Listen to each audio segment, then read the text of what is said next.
The children that were scattered about the floor of the common room looked at the old man, waiting for a tale of faraway lands and heroic exploits. I suppose we were at the beginning then. The underdark, the grove, the sea, the palace, they all converged right there. Harold, have you ever seen so many different kinds of people in such a big place? How hard could it be to find somebody that knows where Tailwind is? You're a miracle boy. I shake my head and quietly to myself say, there's no such thing as miracles. I'll tell you what. I'll give you a running start. I'll count to 30. 1, 2. 30, and then I'm gonna run at him and attack him. You told me your history. I was born on that boat. Huh? That ship that your friend is dissecting. I absolutely hate how chipper you always are. And it'd be a good look on you, though. If it's a riddle, I want to solve it. If it's a lock, I want to open it. I'm a holy woman, and I'm looking for things that were taken from me and my people. They could not begin to fathom the situation that they found themselves in.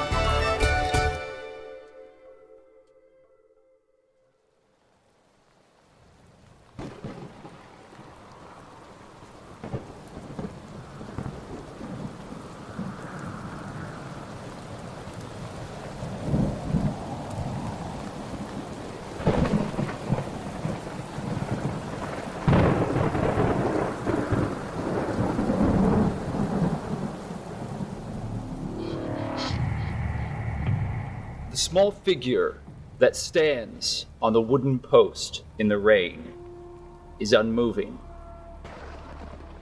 The shadow of her figure is lit by the lightning that strikes in the sky above. High on the mountains, far from the civilized world, a young girl is in the midst of her training. She has been standing one-legged, one leg raised above the other, on a wooden post for 6 hours. Arms outstretched, unmoving, with the rest of the monastery watching. The robed figures wear black metallic masks, and the rain pours in sheets.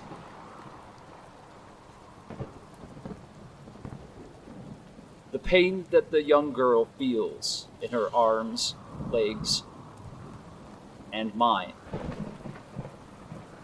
are dulled by the training that she's received over her short life. Being of elven blood, she has spent many years here and has learned to control the waves of agony that this training has risen within her. Siraye, I need you to make a Constitution saving throw, please. 18. Unmoving, Siraye stands at the ready. A figure in a silken black robe, soaked from the rain, black metallic mask just like the others, steps from the crowd and begins pacing around the pole.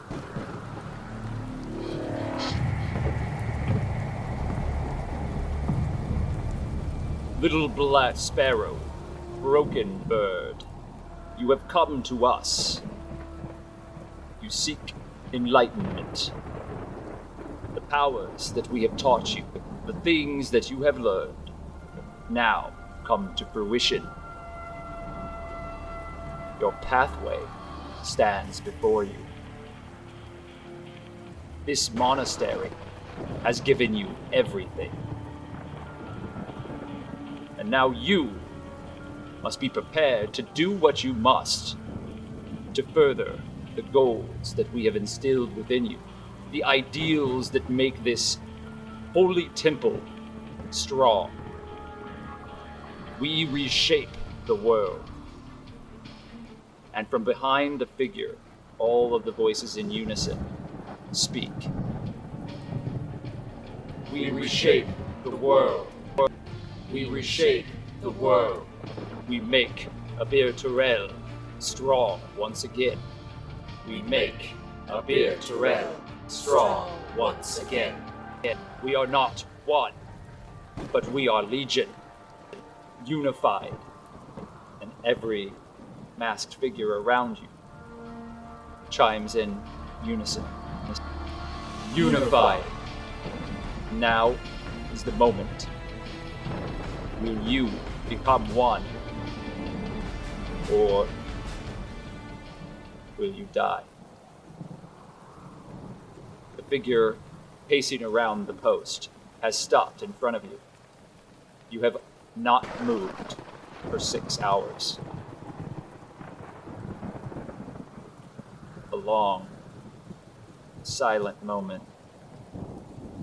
Thunder rolls across the sky, lighting everything brilliantly for a moment, as the figure in that split second turns, reaches into the robe, and grabs a dagger, throwing it directly at your head.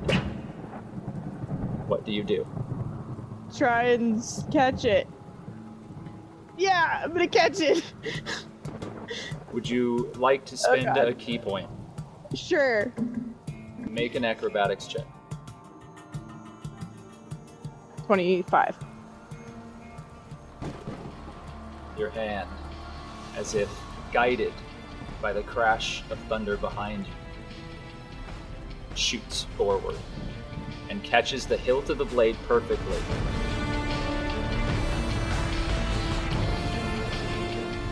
All of the voices in the circle. Unified. Unified. Unified.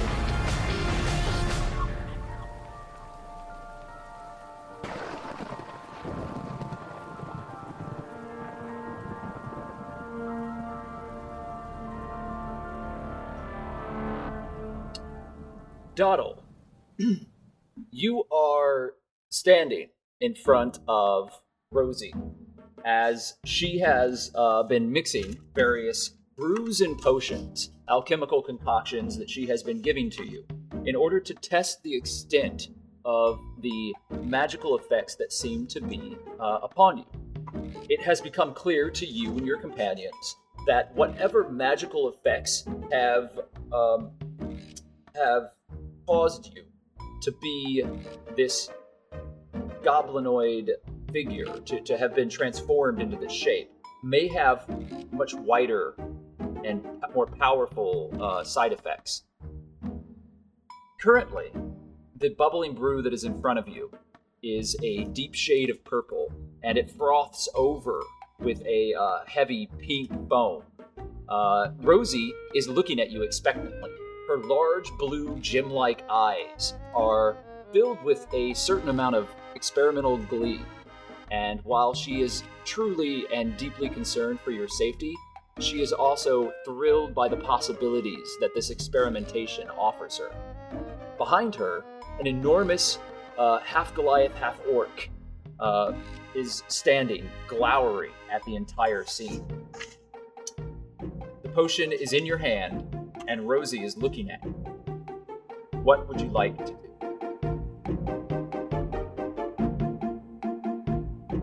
Are there any side effects that I should be anticipating for this one, Rosee?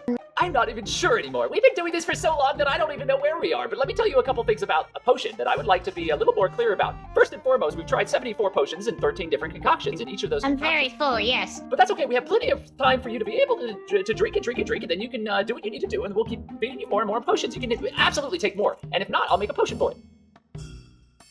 Autumn's up. Make for me a charisma save. You got it, dude. That's 14. I don't think I've ever been called dude that way. All right, 14. You immediately feel nothing. It is it's completely as if nothing has happened. You do burp a little. She looks and then she waits and then she looks at an hourglass that she keeps turning over. Well, back to the trolley board. This is really interesting. I'm sure we're gonna have to try this again, but wait, one more. But I want to try something completely different. Let's try to alter your strength. Let's make you strong. And then she jumps down from the countertop and runs over and starts changing vials and adjusting the drips on certain of the apparatus that she has spread within her tent. You are currently in Glitter Sparks Gems, which is a alchemical component shop within Waterdeep. The rest of your companions had left you here out of fear that perhaps you would be able to be tracked outside of the wards and other magical protections that Rosee, the proprietor of the shop, has placed within the shop itself. Hawk and Siraye had gone to procure a few items, and they had browbeaten a merchant known as Greckle Farfeather into giving them items that will be of use to Maglo, the artificer. They had also picked up some arcane focuses from a very kindly witch who runs a shop in the same area.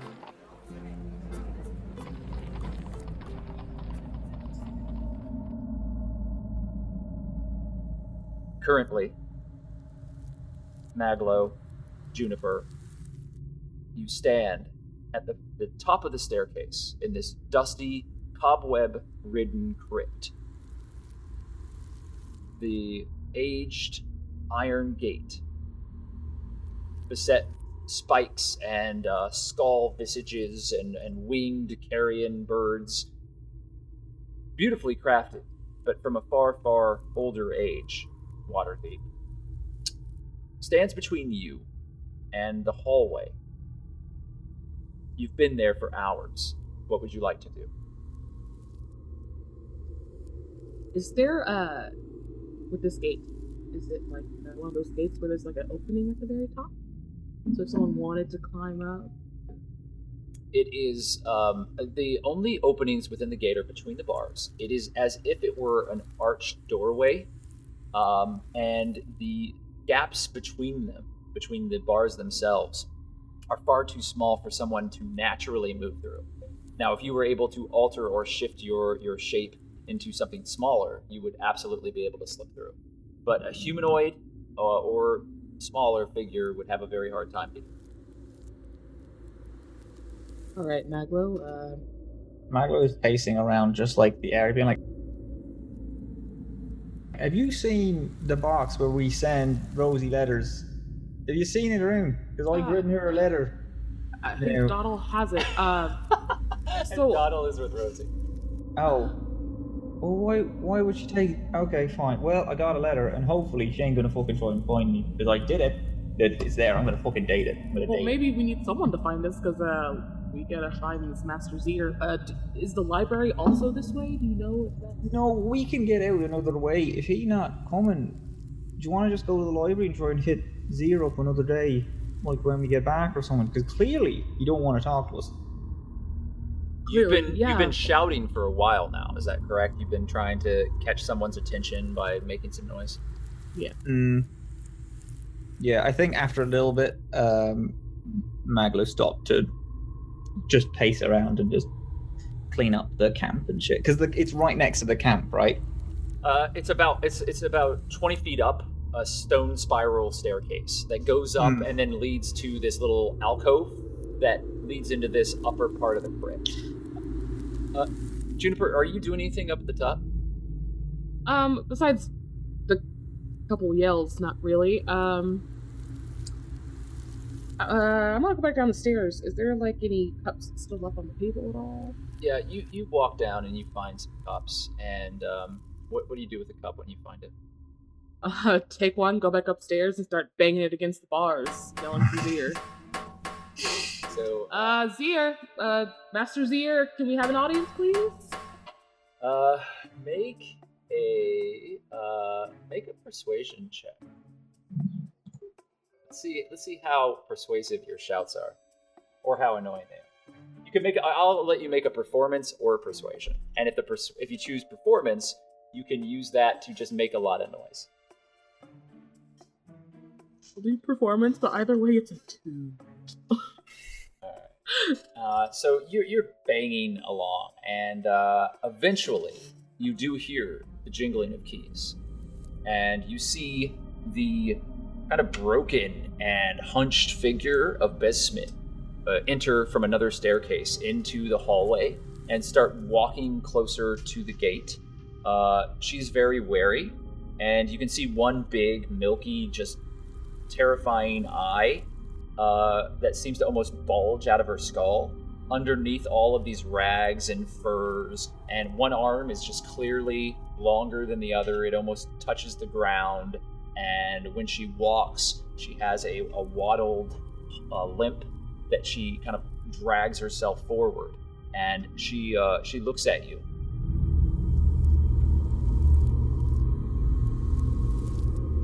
Hi, I know we haven't really met. Can you let us through so we can talk to Master Zir, that's his name? Could you do that for us, please?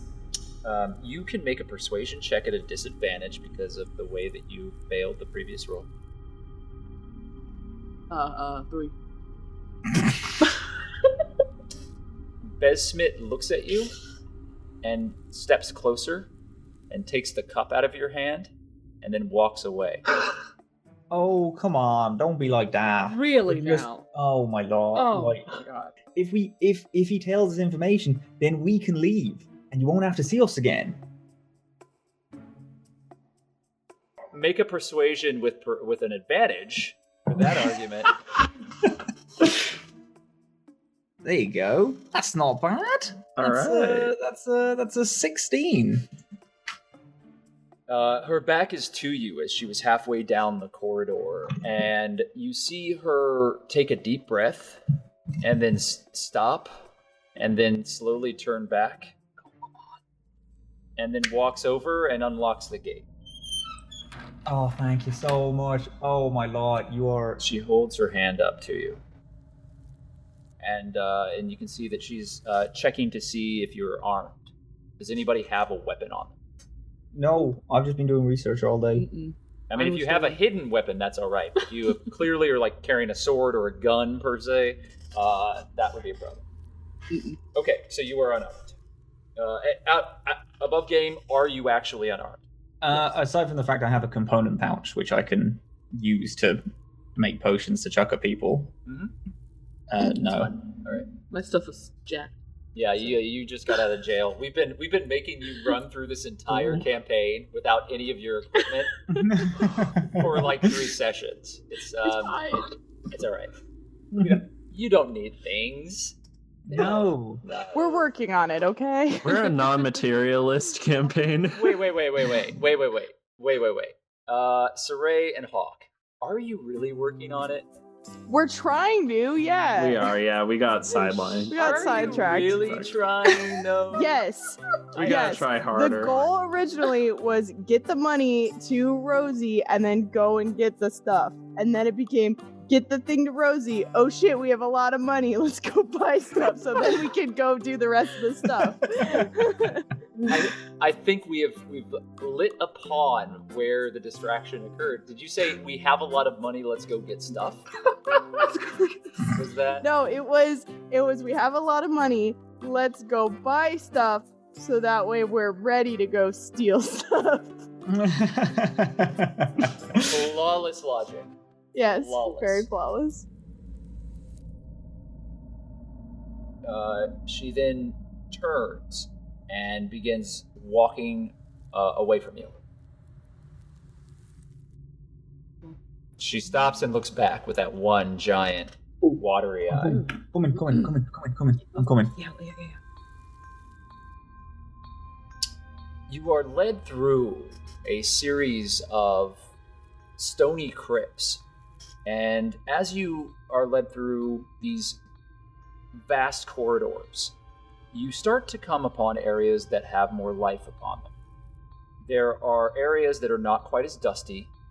You walk past a couple of rooms that look as if they've been appointed within a keep, and there are very pleasant looking seating areas with plush chairs and wooden tables that have been finely maintained and polished.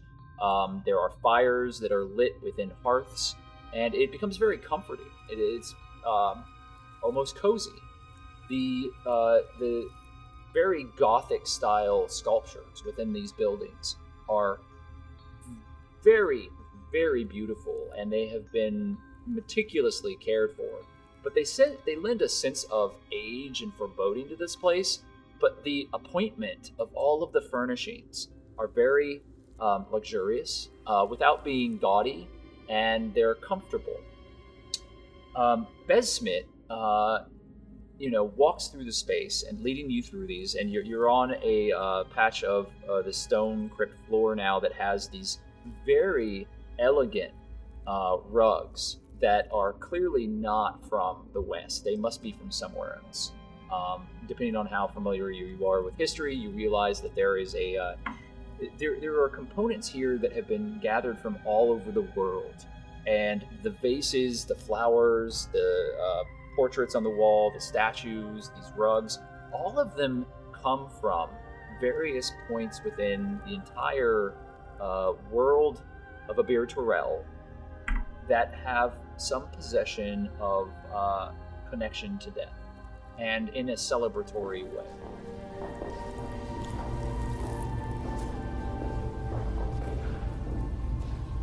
You are led into a room, and it is a little further back from these hallways, which seem to be living quarters.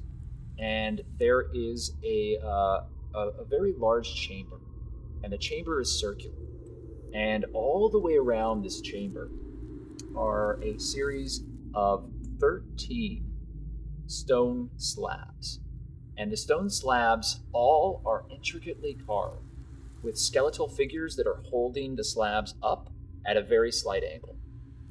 And from the stone slabs and the metal pinions that are on them are attached a number of corpses. And the corpses are splayed open in various points of dissection.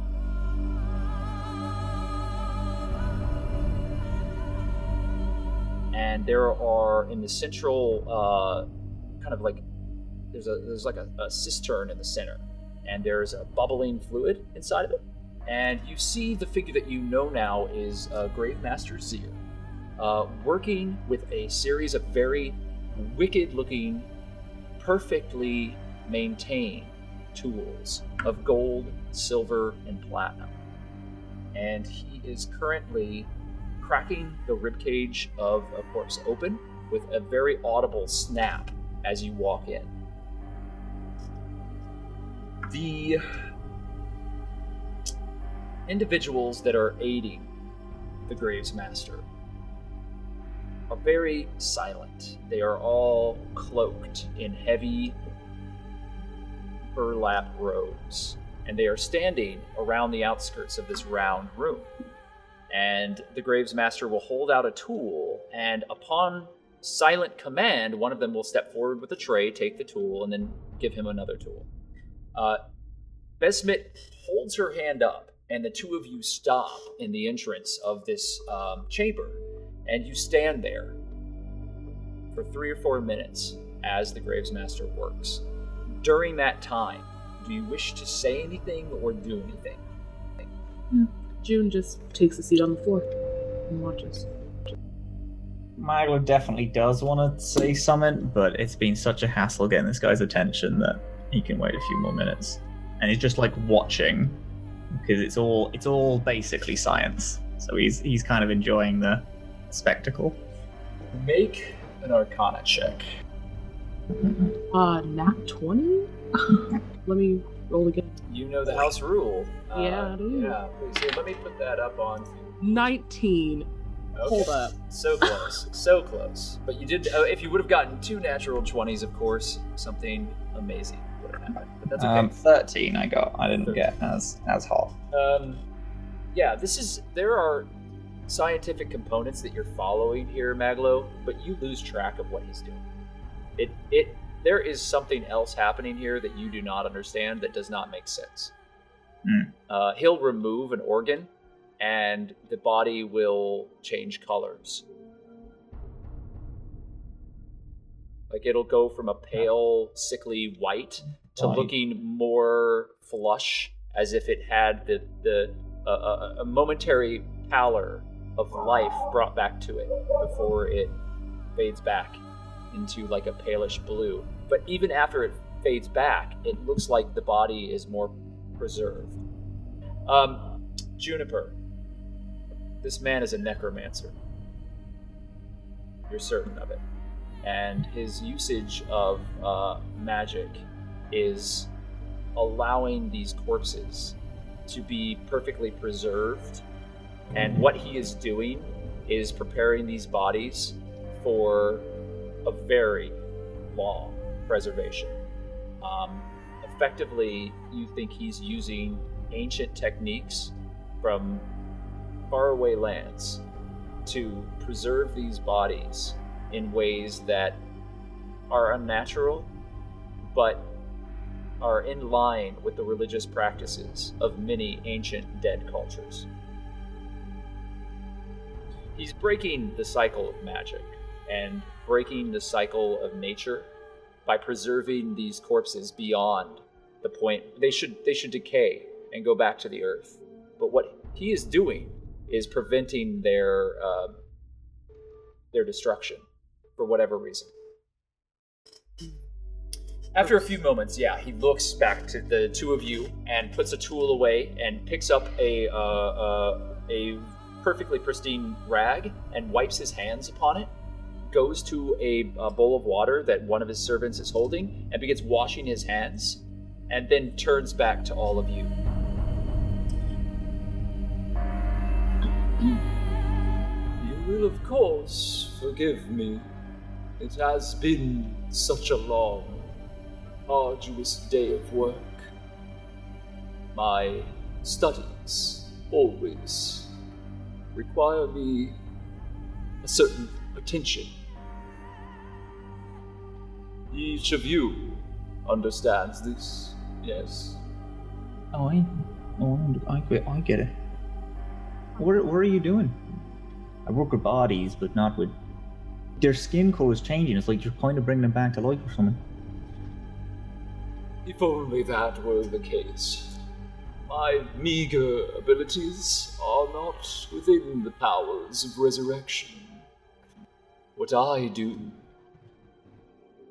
is give them comfort, solace, protect them. I shield them. What are you shielding them from? Some who die with a weight upon their spirits, and that weight can take them to places in the many planes of existence that are unsavory. For a certain arrangement, I am able to keep them from those places. Guard them, shield them. They can find their penance elsewhere. June just kind of leans over and whispers to Maglo, "Are you sure this is the guy we're supposed to be talking to?" Why? He seems smart. So, I have some questions just about our situation. I've been doing some research downstairs, and I'm just wondering, do you know much about beasts and monsters? We have a description. Whilst we were looking into this orb which has gotten us all into this mess, we kept seeing a thing, sharp teeth, it's got like one eye, a lot of smaller eyes, is that it? Yeah, hundreds, thousands of eyes with sharp teeth. Moans a lot, smells a bit like an animal, and do you know anything about it? Can I offer you wine or perhaps tea? I'll have a tea. That's fine with me. I'll take some wine. Follow me, please. And he kind of floats when he walks and passes by you, and you cannot suppress chill as he walks back into the well-appointed hallway and to one of those hearths that I had described earlier, and sits before a fire. As you sit before the fire, you realize that there's very little warmth here.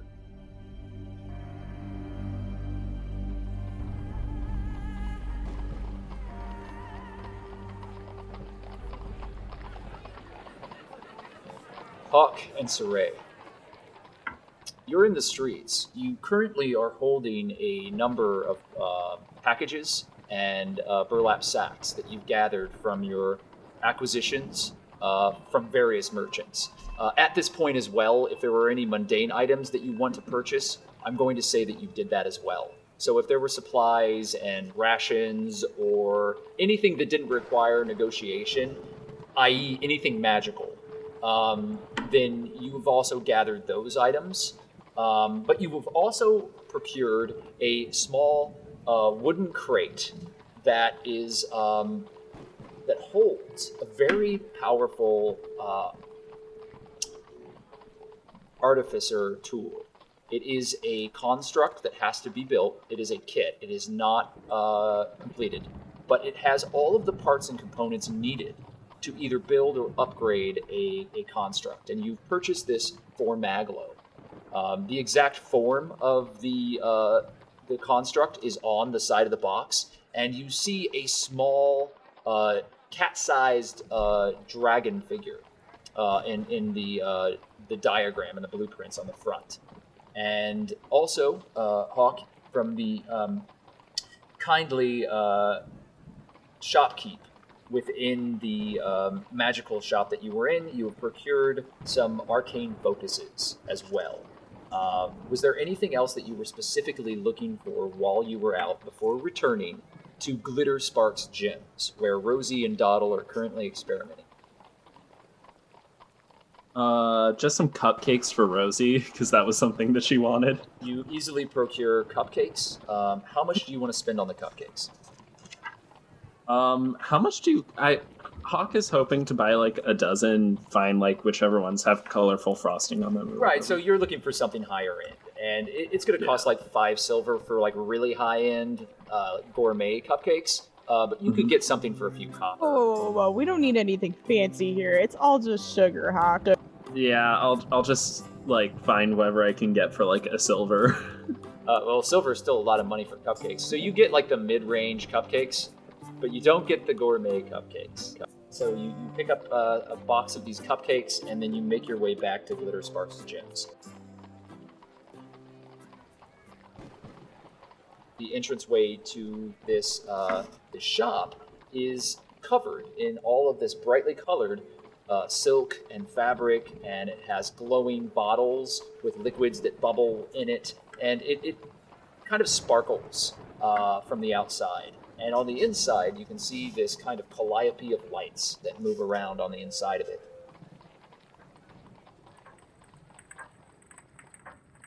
You walk in, and immediately you are greeted with the glowering form of Bone Splitter, who is the towering, enormously muscled half-orc, half-Goliath.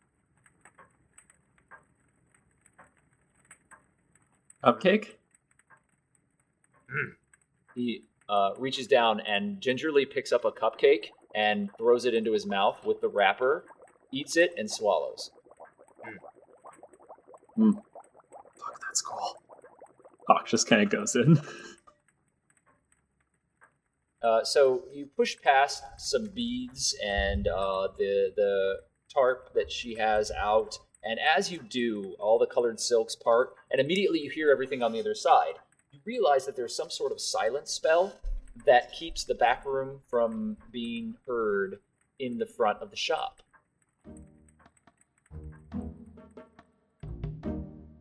And at a table, sitting on a table, is Doddle, surrounded by empty bottles, and there are vials everywhere, and there's bubbling brews everywhere, and Rosee is running around the room, grabbing things and dumping them into a cauldron, while Doddle sits looking as if she's about to burst. We're back. Oh, it's the shopping trip.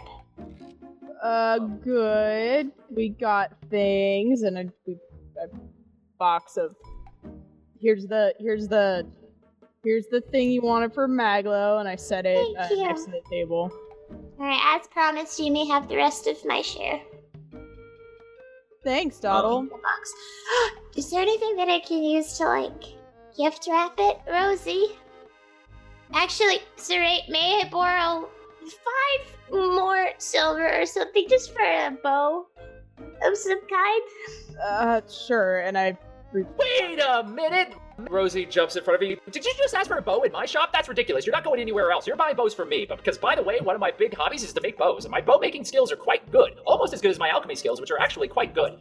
Siraye, you still owe me letters, and I just want to point out right now that even though you've been out shopping and trying to help the group, that it's still a requirement that you write me letters that are very heartfelt, like Doddle here, and that you do them at an expeditious time, because I don't have all day. I have to do all of this potion mixing right now, and if I'm going to make bows on top of all of that, then I'm going to really need you to focus up.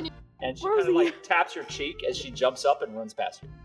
Rosee, I've seen you every day. Doesn't matter! Also, Siraye, didn't we pay for the Clockwork Dragon with Maglo's share, so shouldn't you be giving Fuck. Doddle her What are you full talking share? about? So, No. if Doddle says you can keep the rest of her share, you're just going to take all of her money, aren't you? Can I roll an insight check real quick? Yeah, make an insight check. Why would my friends lie to me? I got a 12! Yeah, I mean, this tracks. You know these people, so whatever you want to take out of it, you can. You didn't fail or super succeed, so I'm not going to tell you anything extra. I'm gonna look at Siraye with my big, above averagely sized blue eyes, and I'm gonna say, Siraye. You said I'd get your half. Maglo was gonna buy this anyway. Siraye, if you want to steal from other people, that's one thing, but if it's from our own party, we need to work together and be able to trust each other. Fine. And I'll give Doddle the change. Wait a minute, Siraye. Siraye. Siraye, look me in the eye. Listen to me right now. No, you're keeping this. You're going to take how much the Clockwork Dragon was from my share, and you're gonna give it to Maglo's. Or what if you just do it yourself, Doddle, and that way Maglo can have say in whether or not you're gonna pay for the Clockwork Dragon? I feel like you're treating us as middlemen here. Hawk, this is literally the first time I am seeing this currency. I don't know how to count this. All right, I understand that we're all having a really tense moment here, but I want to be really clear about this. This is my shop, and my best friends are not going to sit here and fight in front of me while I'm trying to save their lives. So, by the way, I need you to all to be very quiet and have some tea and calm down. And you brought cupcakes. Yes, I got some cupcakes because you said you wanted some. I know they're not the fancy, expensive kind. You're quickly but... raising up the ranks of best friend right now. I want you to know and understand completely that right now you are actually probably middle ground. You are still below Doddle because of the letter writing, and you can do much better with that. I have to be very clear about that, Hawk. I know that writing's probably not your best skill, but you can always learn, and I believe in you. So go ahead and do that and write me better letters. Thank you for the cupcakes. Thank you. No, thank you. Thank you. Thank you. Oh, also, Doddle, I know we weren't able to find your spellbook yet, but here's something that can hopefully hold you over in the meantime. I give her the arcane focus that I purchased. What is it? Apparently it's what's called an arcane focus, and this one, according to the person I bought it from, is called a Zorian Marble, and it can protect you against mental incursion, although I don't know, that's what she said. You might have to inspect it magically to find out what it exactly does. Mental incursion, like the mind flayers?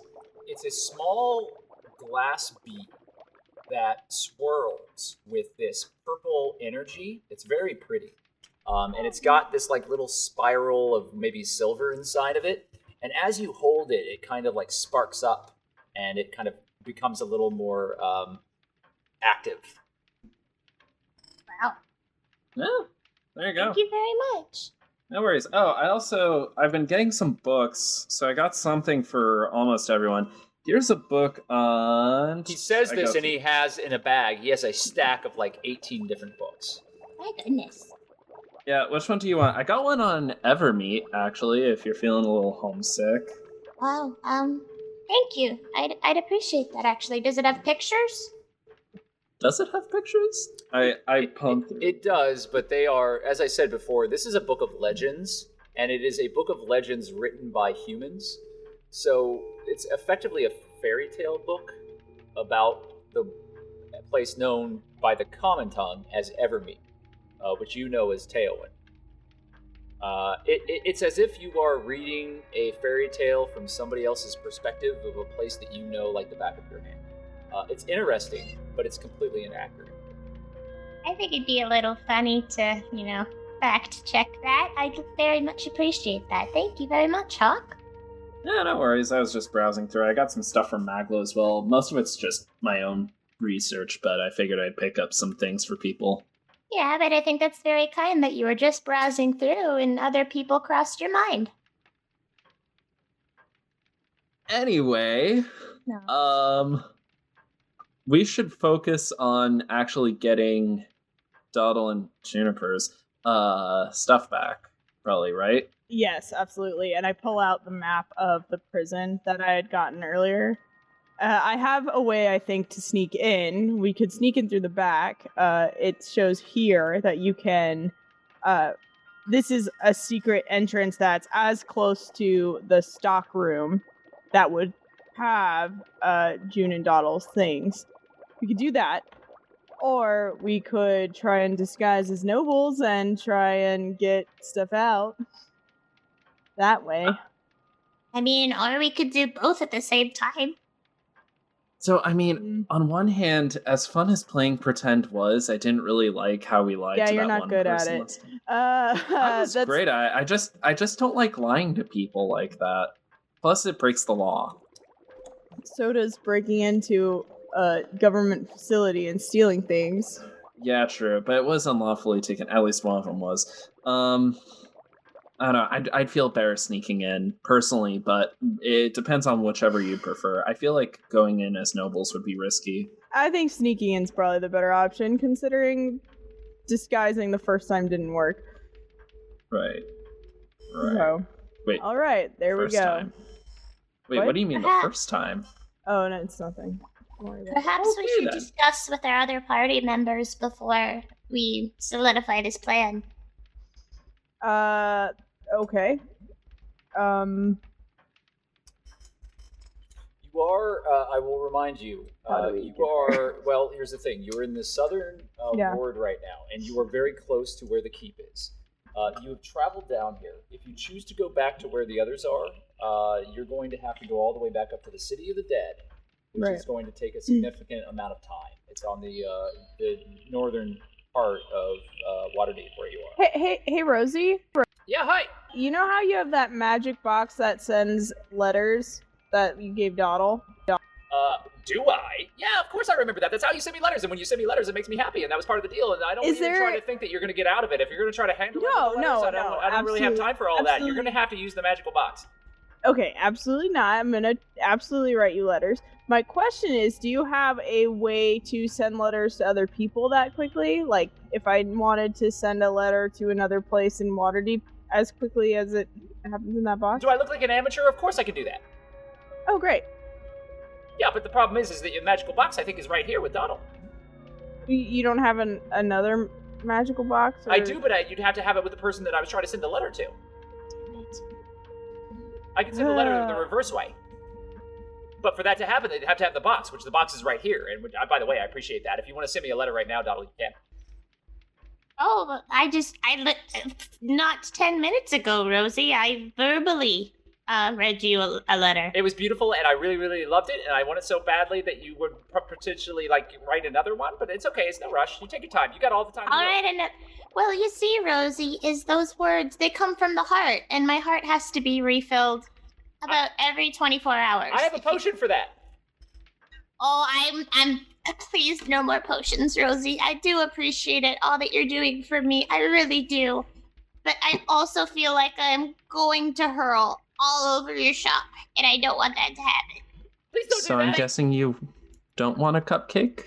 Not at the minute, no. Perhaps later. Rosee, we're just trying to alert our party members to our location so that we can all meet up and discuss a plan. Here, use this. And she throws you a vial.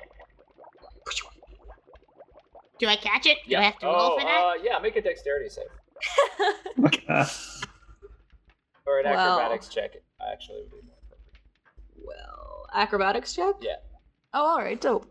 That's 13. Okay, yeah, you catch it. It's a little clumsy, like you were like, whoa, but you got it. Alright, what is it? Yeah, just drink that, and then you can think a thing really hard for some one person, and you're going to send something to them. It's going to be a quick little, thought, but it's only one word, or one sentence. One word? No, one sentence. One sentence, but it's only 6 words, so you got to make sure that you do it right. Okay. You know what? Rosie's shop. What? Come to meet us at Rosie's shop. Okay, yeah. Alright, I'm ready. I'm gonna think about Maglo. Okay. Real hard.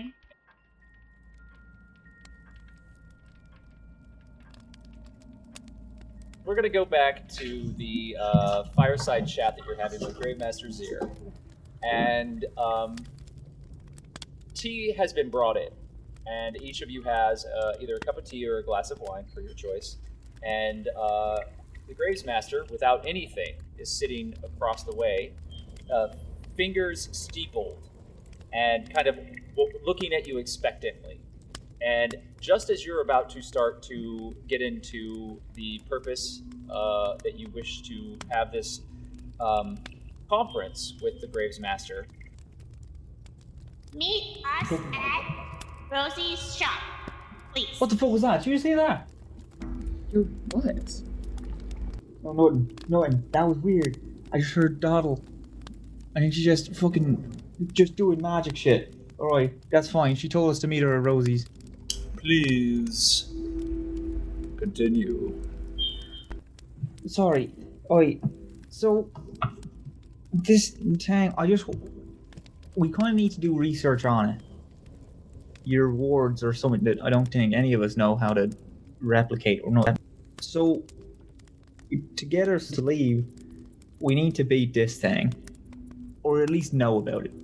This thing with this eye and the teeth and the other eyes, and do you know anything about that? Do you know anything about Xanthars? Do you know if the library knows things about it? Because I'm sure I could figure it out. But I just want to know, is there anything you know about our Allow situation? me to be clear.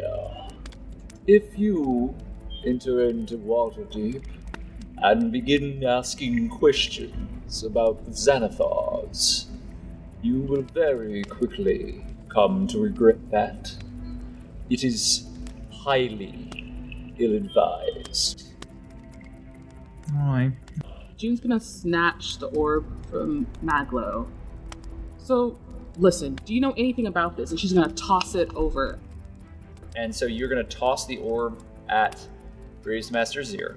Oh yeah, reckless. He, taken aback for a moment, like that composure just for a split second is gone as he catches it. I wish you hadn't done that. He sets it next to the table on the tray with the tea and the wine and all of that. He then begins speaking some words, and this green energy kind of emerges from his fingers that looks like smoke, and it wisps around, and inside of the smoke, you see 1,000 little skulls that all seem to be open and shrieking, and they wash over him, and the light just dims for a moment. And then he breathes again. Now, he looks down at it and begins kind of examining the orb. Hey, yeah, remember how I said I don't know if I should trust this guy 5 seconds ago? I think we can trust him. It's just weird. Necromancy? You realize this is necromancy, right? There's nothing wrong with necromancy. Different beliefs, I guess. Listen, he's kept us safe. He's given us a place which we can't be found. And he's also given us a way to come in and out of our own volition. Yeah, I know it's a crypt and it's not the best, but come on, it's... He's also going against the gods and death itself. And none of that is a bad thing. Sorry, Mr. Zir. We know that it's insanely powerful. We know that. But what's the significance of it? Why do they want it so bad? It's what we're trying to figure out. And every time we physically touch it, we see this same image of this thing in it. What has Phineas Fiddlescratch told you? About this? No. Yes.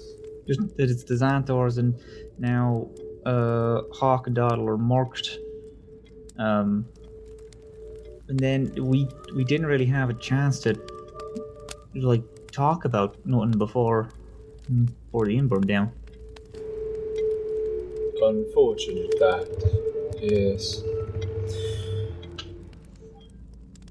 This object is many things. The Xanathars. They wish it more than anything else. And then that it holds great power. Such power could be wielded to one's advantage. And this item holds ill for all who touch it. For all to touch it. Not just it marked, it's bad for anyone who holds it. Indeed. Why? In what way? What does it do? Some magic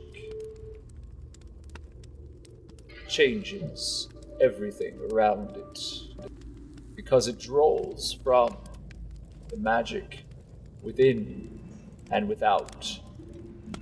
The energy of the universe around us, the planes of existence, are often controlled by the pinions set by powerful wizardry. This spell, lighted upon this artifact, draws magical energy to it. Powerful magical energy. I cannot say more, for what this creature is fully shielded, not only from the harms of the world, from age and time, but also from meddling. It is a lock within a lock, an enigma wrapped within a riddle. How do you know all this? I know a great many things. I have been here, watching, and the dead tell me much. You, Maglo, I think it's time to go. If it's a riddle, I want to solve it. I think we're on If it's a lock, I want to open it. our own. I have told young Master Hawk that he is welcome to come back for instruction. He is very interested. The powers that he wields can be focused.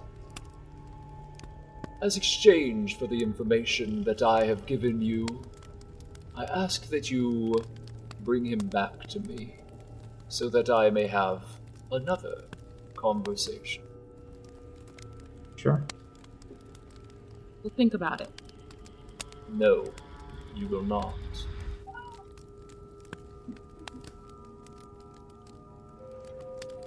I'll try it. Not at all. It is a statement.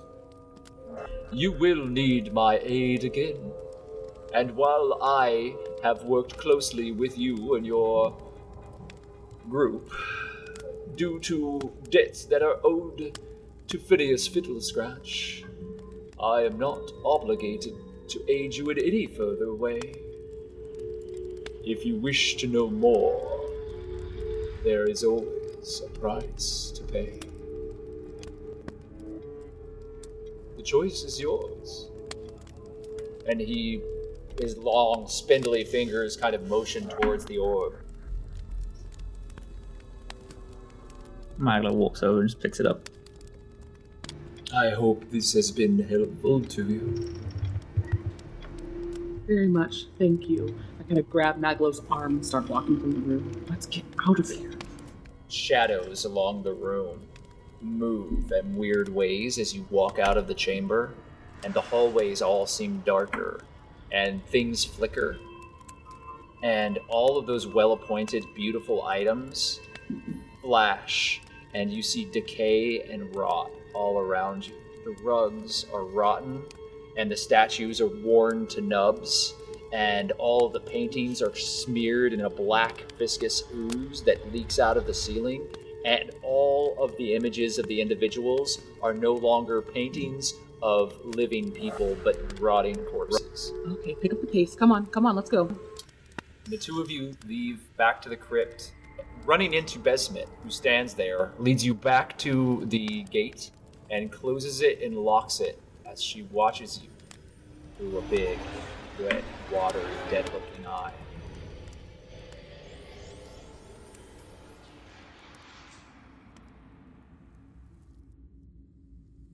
I don't like being threatened. Yeah, neither do I. And I don't like that hawk dude, but I'm not just gonna give him up to someone else. That was a fat lot of fucking good, wasn't it? Right. Come on, let's take 5 minutes to go to the library. Oh, fuck, no, let's go meet Doddle. Yeah. Yeah, oi, no, yeah, let's do that.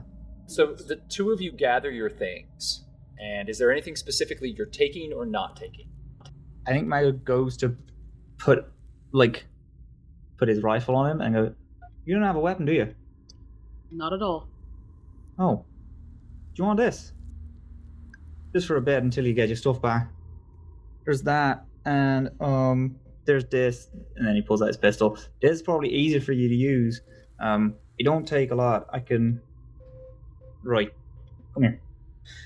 Okay, so you hold it like this, and then he shows her how to holding it like, and you just look through that side, and then you just squeeze very lightly, and then teach her how to fire a pistol. Do you fire it in the crypt? I do not. Okay. You don't have. It's kind of temperamental. I don't know what I've done with it, but it's a bit of a pain in the ass. But it uses these to fire. These are really easy to fix. If that breaks, Maglo, I've shot things before. I think I got this. Right. If it breaks and I'm near you, just get me to fix it, and I'll fix it in like a second. But if you're nowhere near me, I'll teach you how to fix it. We are going to go back now to Rosee's shop as the two of you gather your things, and I'm going to say that you find transport. Please just mark off a single silver piece for your travel down back into the southern ward, and that's going to take a couple of hours. Meanwhile, the experimentation and all the shopping, I would say, kind of evens things out as far as our timeline is concerned. I will ask, Doddle, you've had Harold with you this entire time, correct? Yeah, we took him on the carriage, didn't we? Yeah. We did, yeah. I was like, yeah, no, he's chilling. But you didn't leave him in the carriage, right? He's actually with you now in the, or she is with you in the tent. I'm gonna say yes. Okay. So Rosie's been very excited about this and has been giving treats and snacks to Harold, who has been very eagerly eating things. However, Harold now walks out from behind a corner and is kind of swaying and is hiccuping and is every time Harold goes, the feathers fluff up and change from pink to blue to red to yellow to green. And so it's like a rainbow chicken that is now hiccuping different colors. Sorry about that. I think I can fix that. Just give me a little bit of time, and we can definitely fix your friend here. I apologize. I didn't know that he was going to do that, or she was going to do that. I'm sorry. You named her Harold, and so I apologize. I didn't mean to misgender it. And oh no, it's okay. They don't mind. Chickens don't really have a societal structure in place for gender. That's great. I love chickens. I'm gonna just kind of like browse through my different books, maybe focus on the ones about either maybe, I want to say, the Shadowfell, and see if there's any writings on the nature of the Raven Queen in there at all. Nothing on the Raven Queen. It's far too obscure. However, the Shadowfell does have some documentation on the books that you found. You can make a history check for me. Okay. Oof, not good. 4 plus 1. That's a 5. Yeah, you're having trouble focusing. You can't get past the foreword of some of these books. They're so dry and boring. It's like, first we must discuss the long history of the understanding of the Shadowfell, which first started in the Academy of Magic in the far city of Neverwinter, led by Archmage. It's just really dry. The names aren't even that interesting. It's just a super long slog about why and who. It's like a foreword to a foreword where they thank each other for all the academic work that they put into the book, and you are bored to tears. Anybody that's paying attention to Hawk just kind of sees him starting to nod off because he's just reliving his temple days. Yeah, it's bad. Meanwhile, Siraye, you are doing a different type of studying. You have this map laid out on a table in front of you, and Bone Splitter is standing close by. You can see that he's curious. What is it that you're doing, and how are you doing it? I'm just studying the map.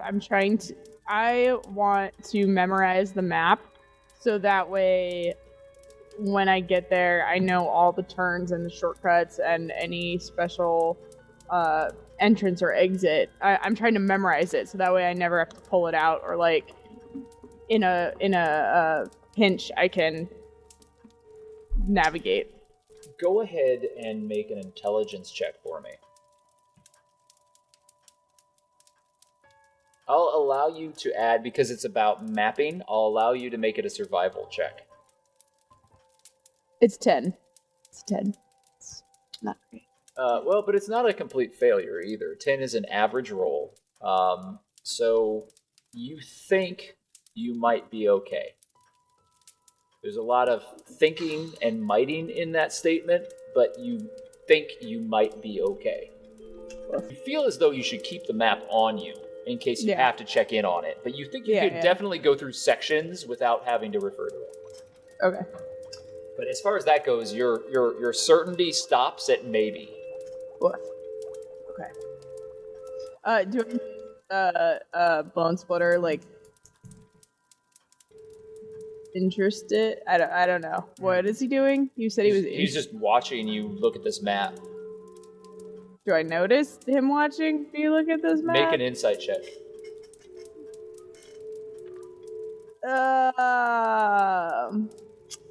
Nope, I don't. Yeah, it's just he's protecting Rosee's shop. That's all you know. All right. So what is everybody else doing in the space? I've been just chilling with Rosee and like helping her make potions if she needs assistance, or just being as best a test subject as I can be. There is a bell that rings out throughout the back room, and Bone Splitter turns and walks out. Sure enough, entering into the front of the shop, Maglo, you and Juniper, having taken a carriage here, are stepping in, and Bone Splitter is immediately there as you enter. Right, bub. People in here. He waves and leads you into the back room, and you pass through the curtains and the beads, and immediately all the bubbling and all the different sounds of the shop greet you. Juniper! I'm gonna run over and give her a big hug. I hug back. And then I'm gonna let go and be like, hello, Maglo. Hello, ma'am. What's the situation? What are we doing? Why are we being called there? What's going on? Well, first things first, can we say that I have got a bow from Rosee? You have a bow. Alright, I'll give you, like, Maglo, close your eyes. You have like 3 bows to choose from, and Rosee recommended that you use them all. I'm just gonna use one. She's probably deeply like, disappointed, but she appreciates your choice. If there was like a brass, like an orange type color, I'm going for like an industrial vibe. Metallics aren't really her thing, but you do find a bright orange. That works. All right, Maglo, close your eyes. Sure. Is this why you called us in? Well, no, but just do it, please. Sure. Alright, fine. I've got my eyes closed. Okay. And then run over, grab the box. with the bone. I'm gonna run back and go, yeah, okay, open them. Okay, is it just you're fucking kidding? What's this? What is this? Matches it. I'm like, oh my god, what the fuck? Oh my god, did we get it? He immediately looks to Siraye. Did we get it? Did we get it? Yes, we got paid. Rosee bought it. No fucking way. Oh my god. Rosee? I got a fucking... I think she misspoke. I think she meant Doddle bought it. I actually, all I did was eat some cupcakes and try to fix everything that's going wrong here. And I want you to be very clear that there are some letters that are owed, and I wanted to say hello earlier, but I didn't want to interrupt. And by the way, I have already found a couple of solutions to the potential problems that we've been facing, but I need all of you to focus, and I need a little bit of a blood sample from everybody. If I could just do that right away, that'd be great. And you too, Juniper. Hello, how are you? In the middle of all that rambling, June kind of goes into her bra and pulls out her letter. I think this is for you, Rosee. She grabs it very excitedly and runs off, and then grabs your letter, Maglo. All right, that's great. Now I have a bunch of letters. She runs off, and she's immediately reading them as she's mixing things. What do the rest of you do? Mags is immediately fucking opening up the box and like pulling bits out on just on the floor. Yeah. It is a box full of gears and parts. You love it, but imagine getting imagine being 4 and getting an advanced Lego kit accidentally from your grandmother and not having the slightest clue as to how it all goes back together. You are a brilliant mind, but you've never seen anything this intricate. I kind of sheepishly go up to Maglo. Hey, while I was out, I just hand him the book on mechanics that I got. Sorry about the, earlier. So, here, just take it. The book is, it's a tome, it's a manuscript. It's the thought that counts here, because the book that he has gotten you is effectively, hey, so you like machines. Here's how a wheel works. Wagon building 101. This was like one of the first books I ended up reading when I was looking into doing mechanics and stuff. This is fucking amazing. This is great. Oh. Thank you so much. No, it's great. So I don't have it with me anymore. Like, me and my sister used to read this all the time. This is actually really nice. This is like a big nostalgia trip for me. This is wonderful. Thank you. I appreciate it very much. Thank you very much. Yeah. No worries. I wish it. I hope it can help you with this thingy here, because that looks. Of course it can. It's fucking. It's just like. Once you get, it's just like playing guitar, right? When you get the 4 basic chords down, you can basically make any song. It's similar. While they're doing that, June's gonna go over to Doddle and just start checking her without permission, just looking everywhere just to see if she's okay. She looks like I barely even notice because I'm just over the moon happy. Like, Doddle usually doesn't smile with her teeth because she's very self-conscious about them for obvious reasons, but she's just like, ah! So much friendship happening right now. Make a medicine check, Juniper. Yes, where's my dishes? That was pretty high. Hold up. 18. She is medically in perfect shape. In fact, any kind of scratches, bumps, and bruises that she had from last you saw her are completely healed. However, she... Oh, are they? Yeah, you're back. Oh. Wonderful. Rosee definitely fixed you up. Trying different brilliant. things. So, all of that, though, said, she looks like she's full, and she looks uncomfortably, filled with potion. Like, she's been given so much liquid that it's just been running through her, so she looks kind of full. I'm probably tired, because I'm going on 48 hours. Yeah. Go to sleep now. Exhausted. Yeah. Well, actually, no. I take that back. Rosee would have fixed that, too. So you would have gotten the effects... all of the effects of a long rest minus your spell casting. You have to sleep for that. But everything else, you're fine because she's pretty much caffeinated you. You need sleep. Yeah, it's true. Well, then June just kind of ruffles her hair like a big sister would. This explains so much about Rosee right now. Where she gets the energy. Yeah, she's just hyped up on potions all the time. Yeah, magical speed is a hell of a thing. She's actually fairly restrained for some gnomes. So. All right, so Siraye, you have been studying this map in the corner, and you think that you have it. What would you like to do? Before you get deep into that toy, Maglo, we need to discuss how we're going to try and get Doddle and Junes things from the jail. Alright. By the way, research went fucking amazingly well. So we That's just need to good. go to a library and just like finish up some stuff just so we kind of know what we're up against. Alright. I can make you stuff, but I'm not super sneaky or dexterous or that charismatic. Honestly, the way I fucking got in before, that was a complete fluke. I don't know how that happened. Unfortunately, I do feel like we would have to split up for this, just because 5 people all together trying to sneak into something is rather difficult. Unless, what if we use part of us as a way to draw people away from the prison to hopefully empty it out, cause a distraction, and then 2 of us that are more sneaky can go in and liberate the goods? That's not a bad idea. I mean, they're guards of a maybe- prison. Like, first of all, they're going to be draining people from the guards tower, the watch, then probably the barracks. If we want people to be drawn out also from the jail, we're going to have to make something like a fucking bomb. Catastrophe, yeah. Yeah, it's Or gonna- we like- just go into a specific area adjacent to where we need to draw people out. We only need to draw people out from one room in one specific area. Listen, you have 2 people who are wanted for the jail, and they both use magic. Well, that's it.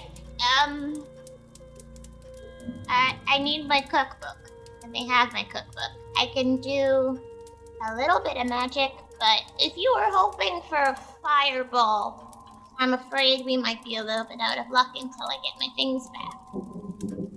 I'm just thinking about ways that you and I can cause a distraction. Since they really want us, we could be that distraction.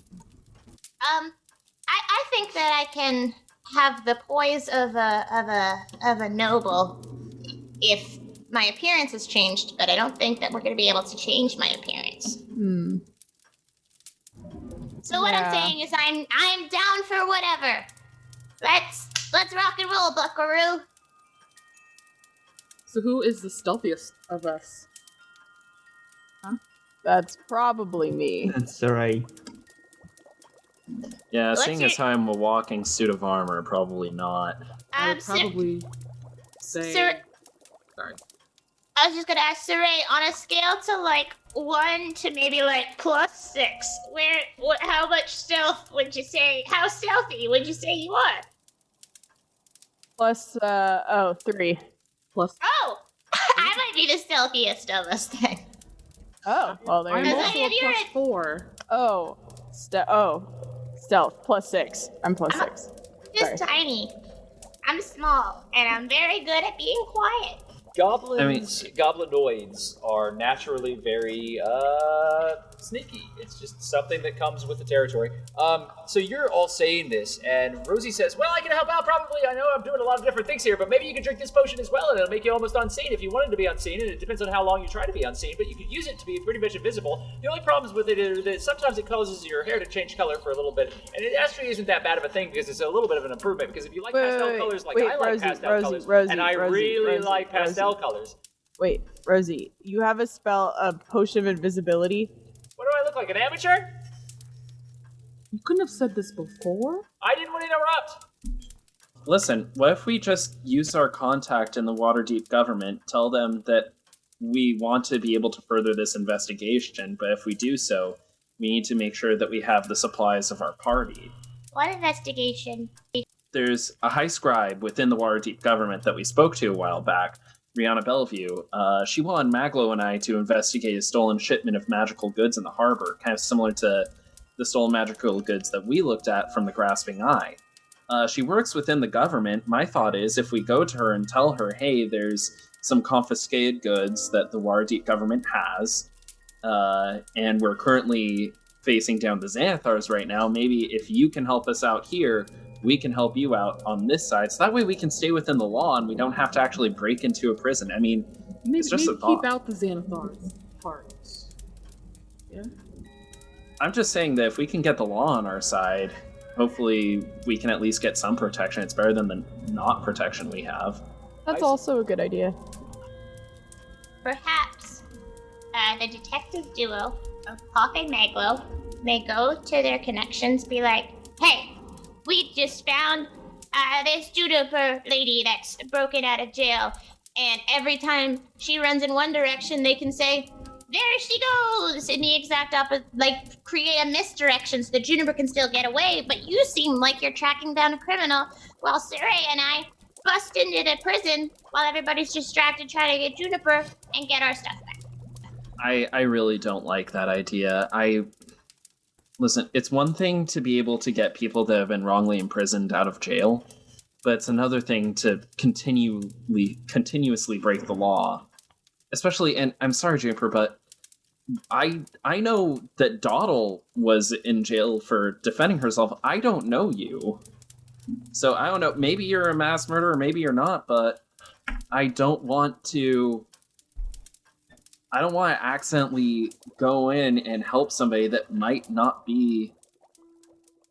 have been in prison for the right reasons. I mean, over time, hopefully, I can find out whether or not... Can I stand in front of Juniper right now? Hawk, I was in prison for second-degree murder. If you had broken me out and you didn't know me, would you think I was evil? I would have to spend time with you to find out. Well, that's what we're doing. Alright, well, what I'm saying is I'm not going to go out of my way to mess with the laws of the Code Legal. Hawk. What? I know you're not used to life in Waterdeep, but do you know how illegal the Code Legal acts sometimes? May I share something a little peculiar with you, just because I feel it might be for the best? Just in case. Okay. So, unexplainably, I was aware of what Maglo's sister looked like, even though I've never had the privilege of meeting her while she was still here, because of a dream I had.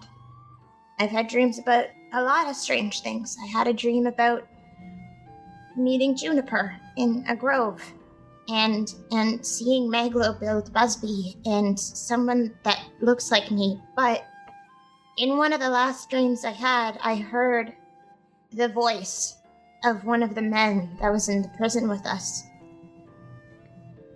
And they were saying that they want to find me because of something very personal to me, and I'm not 100% sure that they have the most moral intentions in mind. As much as I like to consider myself the kind of person that trusts authority, I'm not sure if that's the best decision to make right now. So I agree with Siraye. June kind of walks up to Hawk, nose to nose. If I were a bad person, if I wanted you dead, you would be. So let's put that out there right now.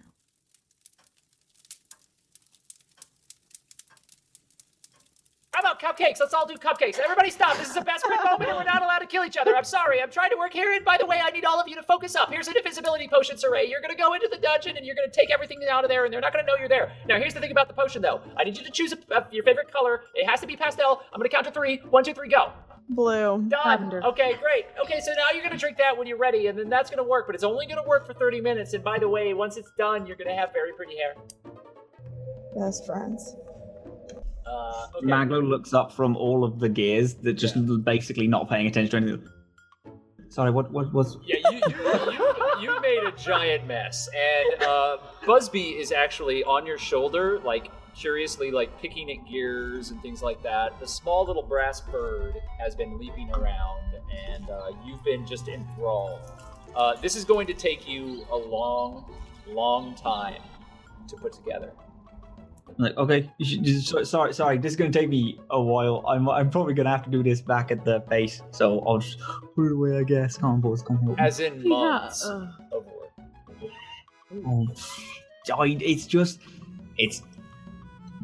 I got a project. It's very good. I'm very excited about it. Hey, bud, remember that thing that happened, me getting blown back onto my back, seeing thousands of eyes, having Master Zero be weird?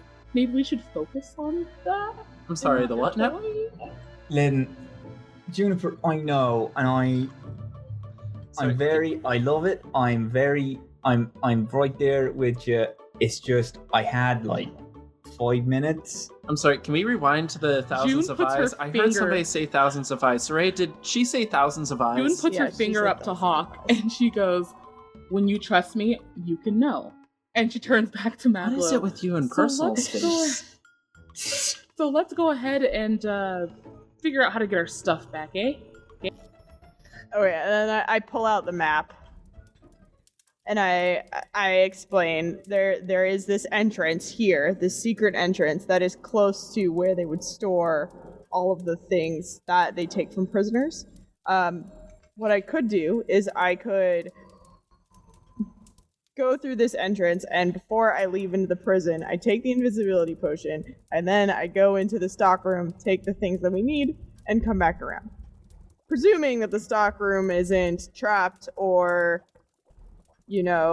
under super high surveillance, I should be able to get in rather quickly, so that way the invisibility potion doesn't wear off. I say let's do it. I say let's do Doddle's plan. Hey, Rosee, could I pay you for another invisibility potion just in case? I'm afraid that I'm all tapped out right now. I've been working so hard on all of these different concoctions that if I made you another invisibility potion, then it would require certain components that I don't have right now. I used them all on Doddle. Fine. I'm sorry. Have you still got them boots? Do you want those boots just in case you get in there short? Oh, yeah, that would be great. wanna I'll teleport have out? to remember to use them. It's alright, they can be hard to remember. I also got, if you want, I can get you a, just in case you get caught and you wanna just like disguise yourself as someone who couldn't possibly break in and do all this, you can have this cane which doubles up as like a sword. Something I made. Okay. Oh yeah, they I were mean, selling those at, Were at they? the shop. Yeah, No. yeah, Were they actually? yeah, they were. How is it Although doing? Doing right? I don't think Siraye and I can go back there again because we were kind of asked. In fact, I'm gonna pay him we were able to have him haggle down the dragon thing, but yeah, no, like apparently they're selling like hotcakes, I think the term is. Okay, amazing. Oh, incredible. Oh, So Doddle, are you going to go on this mission to get our things yourself with Siraye? I feel like I'm a little bit of a jack of all trades in this situation, so I'll go So wherever maybe- Siraye thinks I'm best. Maybe we should give the boots of teleportation to Doddle, so Oh. that way we can make a chain essentially where it's Doddle could teleport in and out through the door. Hoping there's no traps or anything. Getting the items out and finding the items, and then me and the invisibility could bring it to the secret door, and then whoever's at the secret door could then, take them if we have a third person, or we just store them at the secret door, and then once we're all out, then we gather everything and get out. That's a great idea. Doddle, can I talk to you privately first? Absolutely. I'm just gonna take To the a- closet? Yeah, let's go in the closet. To the closet! While they're in the closet, I'm gonna. Rosee joins you in the closet. Oh, Rosee, I'm sorry. We were just hoping to have a bit of a private conversation at the minute. Understand this. I was like, we're best friends. I don't think there are any secrets between best friends. We've got to be really clear with each other. I'm not sure why we're going in. Okay, fine. And she walks out. She closes the door.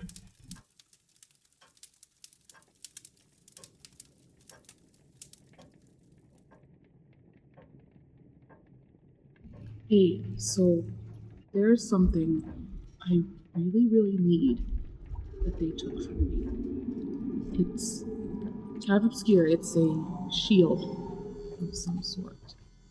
Okay. That is the most important thing that I could hope for you to get out of this. If you get none of my other objects, that shield is the most important thing. Can you do that for me? I can, but is there a reason the rest of the group can't know about it? I don't trust Hawk, you know that. The others, I'm warming up to. They could know, but I feel like they would probably tell him, which is the problem. But if you could do this for me, it's very important. It's very important to me and my religious practice. Can you do that?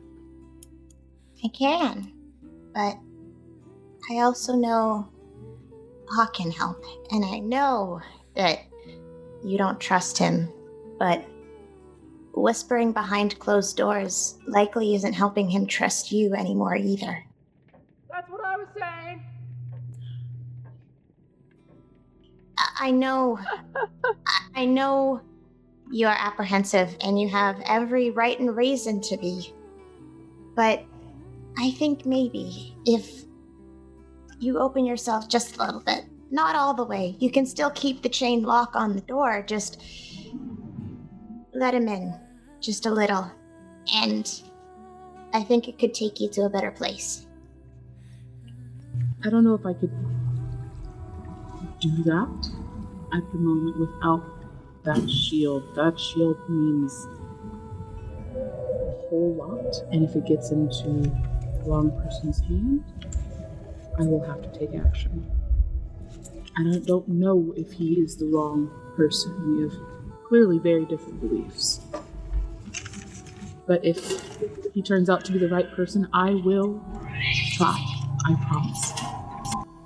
Alright, I promise I'll get that shield, and I promise I'll keep your secret. But I have something to exchange if you don't mind. And? You've told me a secret, and that's fine. That means that we're friends. I don't care what it is. You gotta tell Hawk something about yourself.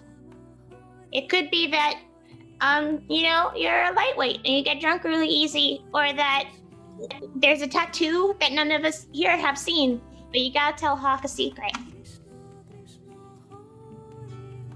Okay. I'll tell Hawk a secret. Alright. I'll walk out the closet. June just kind of storms out, and she tactlessly walks up to Hawk and gets in his face. Hawk? Again with the personal space, can we get at least like 6 inches going on here? Sorry, I don't mean to snap, it's just I don't like people close. I think that you're very handsome. And then she walks back over to Doddle. Is that good enough? So much better than I was expecting it to be. The fuck is that about? What? What? Oh, Hawk, to just explain it, I was just, she confided something in me, and I said as an exchange, I wanted her to tell you a secret so you could be closer as friends, but this is wonderful. I'm loving this. She turns back and she goes, but don't get any ideas. I wasn't, but now I'm just confused. I mean, thank you very much. For the both of us. I very much appreciate it. I just, it's the first time somebody's told me that since I started looking. Like, thank you.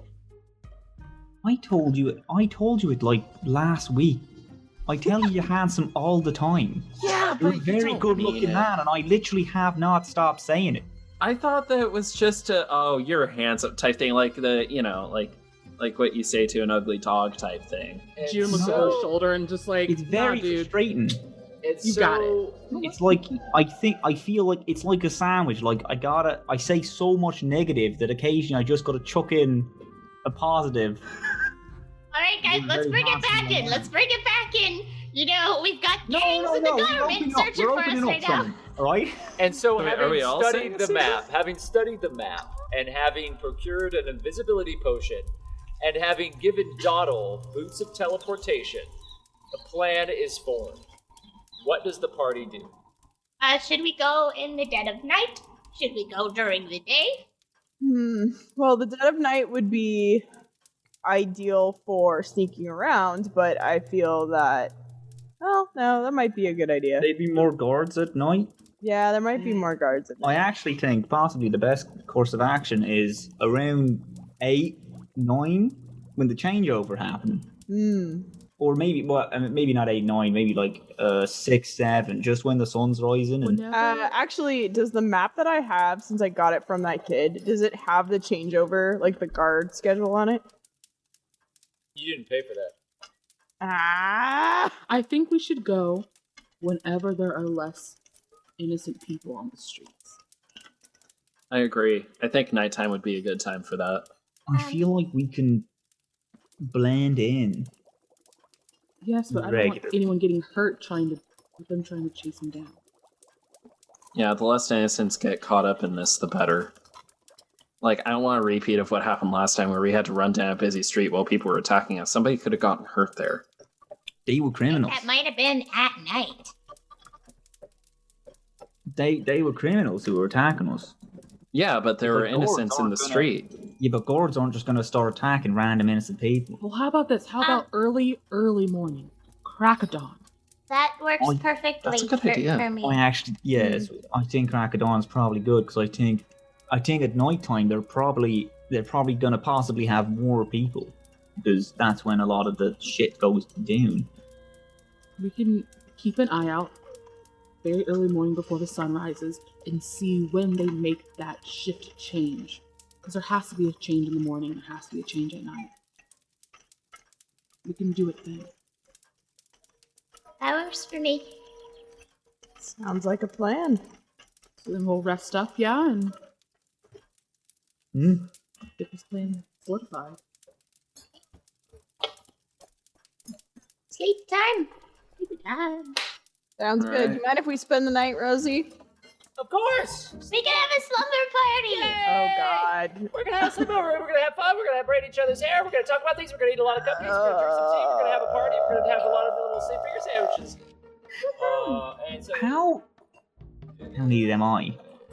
Are you going to make me make you make a bunch of concentration checks while you try to build a mechanical device in the middle of Rosee's shop? I want to go to the library. If I ain't super needed. It depends on what time of day. It depends on what time of day. I mean, a lookout would be great. All right, fine. Yeah, I'll be a lookout. And you have a mechanical bird that's probably really good at looking. That's true. Yeah, that is true. Also, I can look out with you because I'm not sneaky at all, but when we take our long rest, I can equip a flock of familiars, and we can have 4 birds looking out for us. That's not a bad idea, or we can have a whole bunch of people. All right, fine. Look at this, team. We have a heist. Let's do it. All right. Oh, no. So, with all these parts in place, tell me what your first step is in this action. Sleep. Yeah, I think we're gonna have this little slumber party with Rosee and get some sleep. All right, everybody gets a long rest, and everybody has a perfect and dreamless sleep. Thank God. You do not know if it's because of the wards that are placed within the shop or the fact that you are not sleeping in a haunted crypt, but you have a very restful and helpful sleep.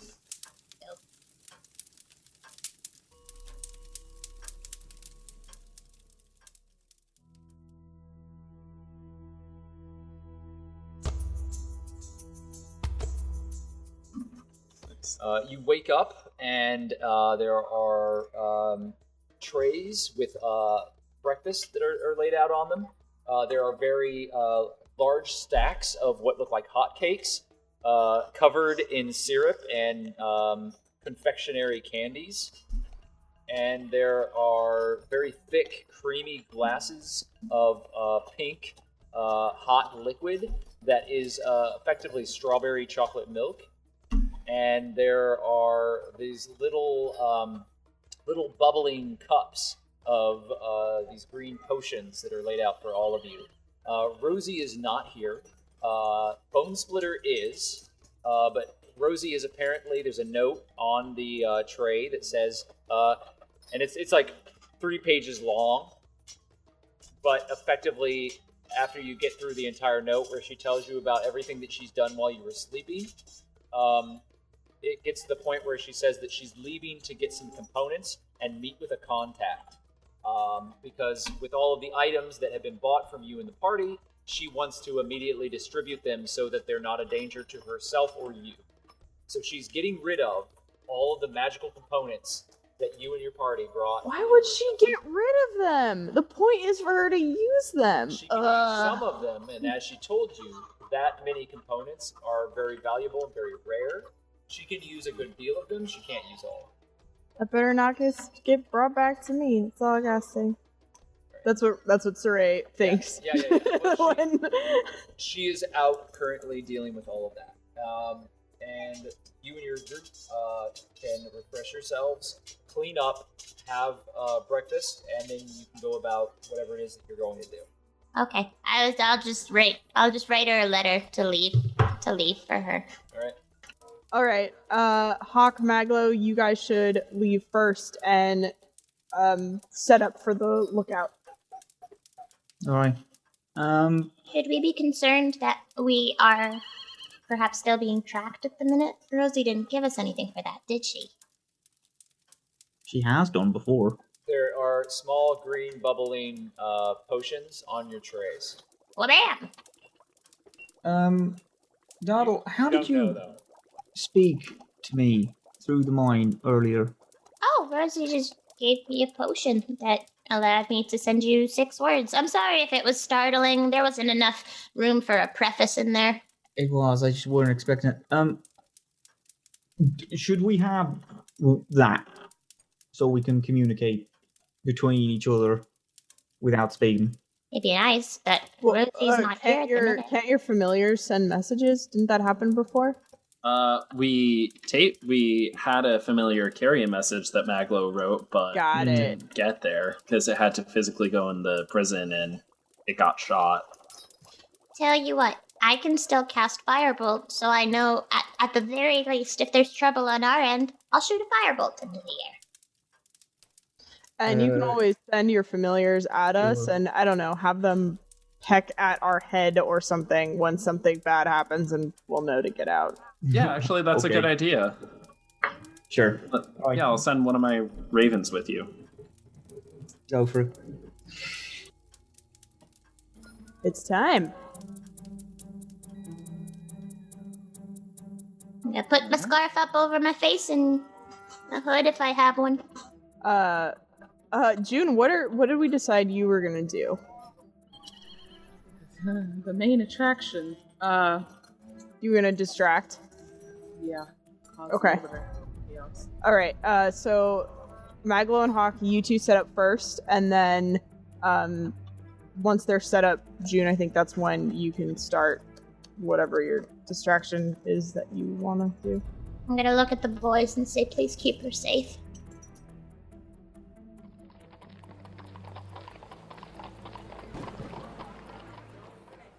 So the party splits, and the pair of Maglo and Hawk travel with Juniper. The 3 of you are together, is that right? For yes. the moment. You see the Magister's Key, just a very large, well-built, white marble building. It is an enormous structure. It is very sturdy looking. It has very little room for filigree or decoration. However, in the front of all of it is an enormous fountain. And that fountain is in kind of a town square area. There is a statue of an armored individual with a sword held up to the sky. And there are people buzzing all around this courtyard. They are going about their daily business. Carts are being pulled. Horses are trotting along. A large number of city watch patrol on both horseback and on foot in this area.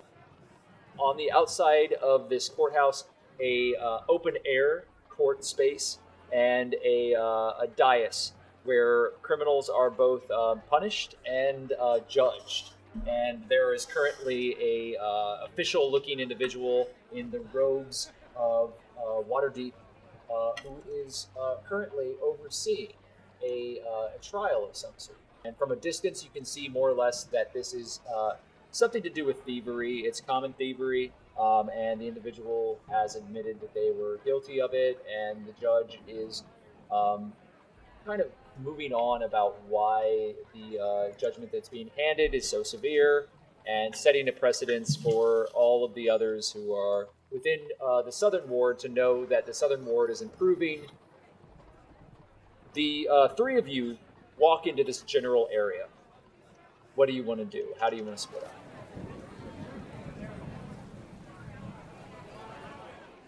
Well, I guess, which way are they going in? They're not just walking in front, right? They're going to be round back. The other two have gone a separate way, and they are moving along the side of the keep. From what you understand from Siraye, their entry point is off of all the main roads, near where the explosion happened. Oh, I haven't summoned my ravens yet. I was supposed to send one with them. Yes. Probably I'm gonna find a place kind of tucked away from like the crowds and stuff to summon it. There's a thick black shadow that surrounds your hands as from an orb of darkness, two raven figures emerge out of the shadows. Amara, you stay with me. Kara, you go with the other two. Wait, I could just control you with my mind. Duh. And I just send Kara off to the other two. And I have Amara sit on my shoulder. Okay. So Kara flies off to Doddle. Siraye and Doddle, how are you approaching the keep? Okay, so I have my Cloak of Elven Kind on, and I'm trying to navigate both Doddle and I through the crowd, so we're kind of inconspicuous, looking like normal citizens in this area that should be here. And I'm gonna kind of take the slow roundabout way to get to the magistrate's keep wall, so that way again it doesn't look like we're directly going for the keep, like we're kind of meandering peasants. Imagine Siraye's being very quiet for this whole walk. Yes. But I'm gonna be like, come on, Doddle, over here. Follow me, Doddle. Like, just little comments that's like keeping you, making sure that you're close by and also following along. And okay, as we're walking, I'm gonna be like, shh. And we're gonna break out into Elvish and gonna be like, you speak Elvish, right? I'm gonna respond, yes. Does my dialect sound different? Because I know I asked you where you were from at one point, but I'm not sure if the grammar is any different than what I've learned. You know, like Quebec French versus France, wherever those places are. You know what I mean? Here's what I'm going to say off the bat. Siraye, you've heard a lot of what Doddle has said in Elvish, and her language is very old and proper. It's as if you were listening to someone speak Old English, or maybe even Gaelic. And it's kind of hard to follow. You've only said a few words, so Doddle, I can't really tell you more about Siraye's dialect unless she says more to you in Elvish. And the two of you walk through the streets together. It's gonna look disappointed. What do you do when you reach the entrance of the secret passage, Siraye?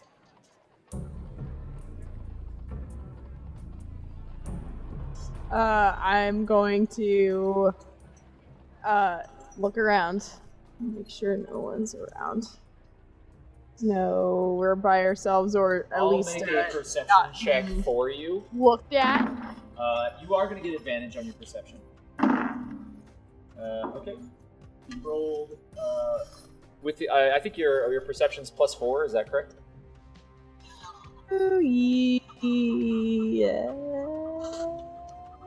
It's fine. You got above a 20. +8. Plus Please. 8. So Yes. Yeah, that's a 26 on your roll for perception. For your L5C. Yeah, listen, Legolas, calm down. You are certain that you've picked the exact moment to do this, and no one is going to see you. So I'll let you both make a stealth roll, and I'm going to give you both advantage on that because you've spotted the perfect time when guards are on the far side of the keep, and there's a lot of traffic. There's noise from a merchant who's loading barrels across the street. 25. A barrel falls, and immediately you use that moment to usher you and Doddle into a secret passage. So 25, what did you get, Doddle? 22. Okay, so both of you are very quiet as you sneak into the darkness of the secret passageway that leads into the Magister's Keep. I imagine it's some sort of like sewer grate, and like that's right next to the like on the wall of the building that we just like pop. It is in fact not a sewer grate. It is a stone that is secretly pushed inward with a series of gears and pulleys. It has been built by thieves' guilds into the wall so that the guild can liberate individuals from the prison as they see fit. Even cooler. So I'm gonna push the rock and just click, and then click, click, click, click, click, and it all opens, and then quickly close it back. Wow, this is I'm speaking in common again. I'm like, oh, this is very impressive. Wow, I didn't realize it was such an operation that this criminal organization was running here. Criminals are usually quite organized. Oh, I never would have But I guessed. think many people. Well, alright. Keep moving. Make a survival check. Oh no! Both of us? Or just Siraye? Both of you. 10! 11. Both of you press forward, and cobwebs have been blown out in this area. You realize that you're not the only ones that have passed this way. You know that there has been a lot of activity recently in the tunnels. Certainly the encounter that you had with the goblins that were trying to free Doddle from the prison cell, that occurred within these tunnels and these passageways. And now that the brick behind you, the stone, is closed and you are deep within the darkness of the keep itself, moving through these very, very tight passageways, you realize that this is very recently disturbed. You're not sure how recently, but both of you are certain that there have been other individuals here in the recent past. Be careful, Doddle. We might not be alone in these passageways. Believe it or not, I usually am. Doot, doot, doot, doot, doot, doot, doot. Okay. She says that out loud as she walks. You are doot-doot-dooting through the creepy secret passageways inside the walls of the Magister's Keep, and I need both of you to roll stealth if you are trying to be quiet, and I need you both to make a series of survival checks. Now, this is a skill test, so I'm going to have you each roll 3 times. The first roll is going to be with advantage. The second roll is going to be straight, without any advantage or disadvantage. And then the third roll is going to be with a disadvantage. So I'm going to take... I know, I'm sorry, let me take this with you. Yeah. Let's go one at a time. The first roll, what was the first roll? The first I'm going to do this in roll 20. Yeah, please do it in roll 20. Yeah, oh, okay, well then... The first roll that I need you both to make is your roll with advantage. So you're going to roll twice your survival. And you're going to pick the higher. Woof. Those are D20s? Oh, no. That's... Are you kidding me? Yeah, so you got a 6 and an 8 on the die, and then Siraye, you got a 5 and a 10. Now you do have bonuses to survival, so... I have a 12. So you have a 12 as your higher. And then Doddle, you have 10. What? You have a plus 2 to survival? Yeah. So then you have a 10. You rolled an 8 and a 6. So the 8 Oh, was... it was with advantage, not disadvantage. Yeah. Okay. Yes. So that was the first roll. And so that's not too far off of what you rolled when you first entered. You're moving through, and you don't notice anything about the tunnels or the passageways as you begin to escalate, moving upward, ascend through the slopes because there are no stairs, there are no openings. It is as if there were a gradation throughout the keep that leads you in a zigzag pattern up into the top tiers of the prison itself. So the first 30 to 40 minutes of walking, nothing happens. Meanwhile, outside,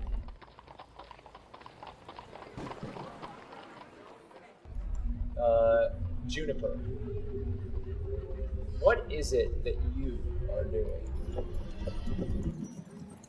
Okay. And those guys have already like walked away. Can I tell how close they are?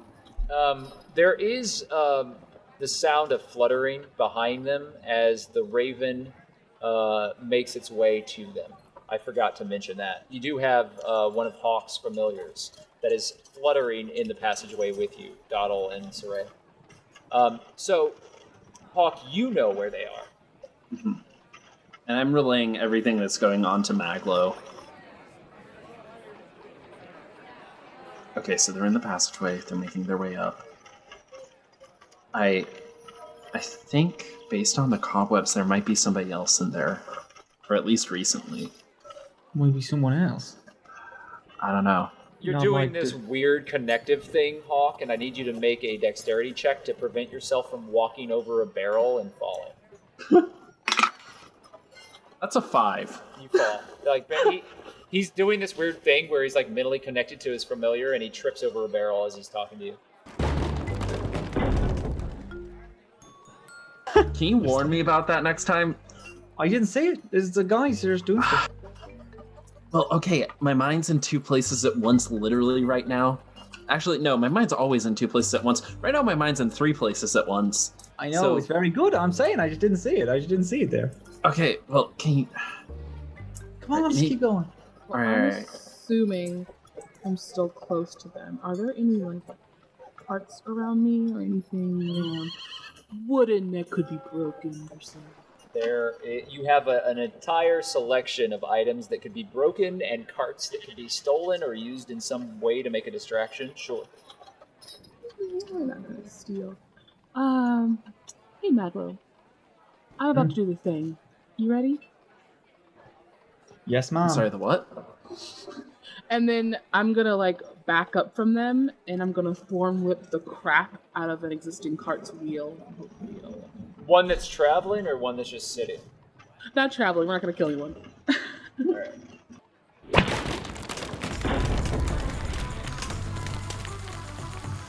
So, yeah, you shatter a wheel, and a produce carriage breaks, and the cart tumbles downward, and apples and other fruit falls out of barrels and crates. Cabbages. And cabbages scatter into the street. And there's a lot of chaos, a bunch of horses stop, and a merchant runs around. It is it looks like a dragonborn, which are fairly rare. What do you think you're doing? Gods! If you want to do something about it, you guys are gonna have to catch me. No, I'm not chasing after you. Fix my wheel! Come and get me. Here, sir, I can help fix the wheel. My friend here is a mechanic, and I'm fairly strong. I can lift the cart if... As I'm running, I want to do another thorn whip on a different still cart. Oh, it's the famous criminal, the wheel-breaking vagabond. Oh, if only the guards were here to help us. She, like, Maglo, waves her hands. make a performance check with a disadvantage. That's a 7. You actually did really. Oh, you got a 7 though. Yeah. Okay, so the Dragonborn has made an insight check and is standing there, not amused, but clearly put out, and also frustrated at the bullshit that is flying through the air right now.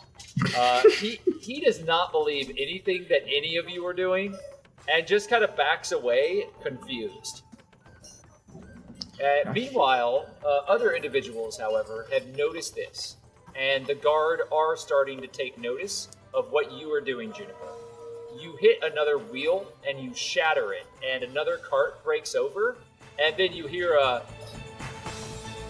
In the name of the Watch, Stop! Make me!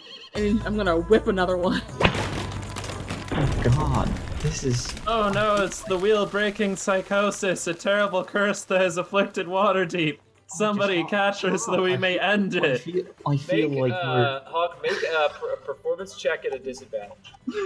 It was a natural one. Roll 20. Okay. Ah, darn, if it was the second one, I would have been so happy. I mean, you might have been, but we don't need to do another jailbreak.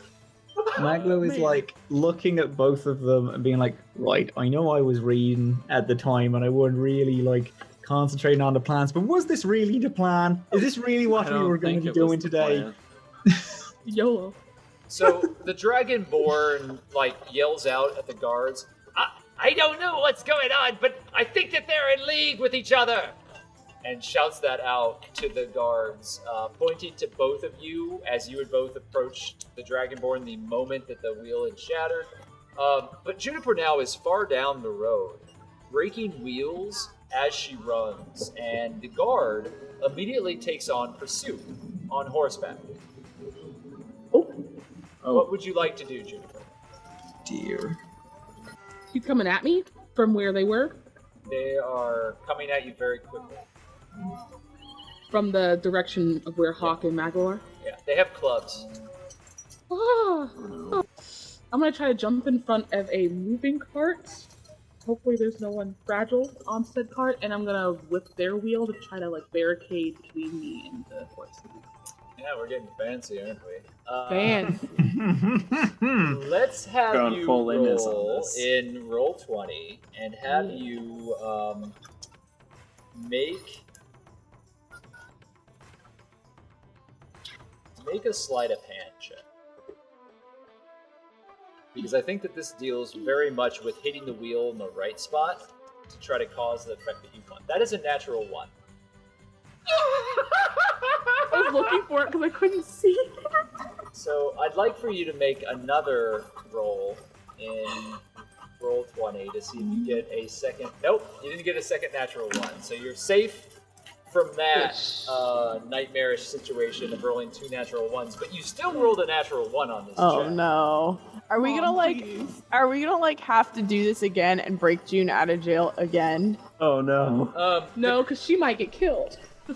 So I want you to roll high. I want you to roll a d20, and this doesn't get an addition to it, Juniper. I want you to roll a d20 on low, like 1 to 10.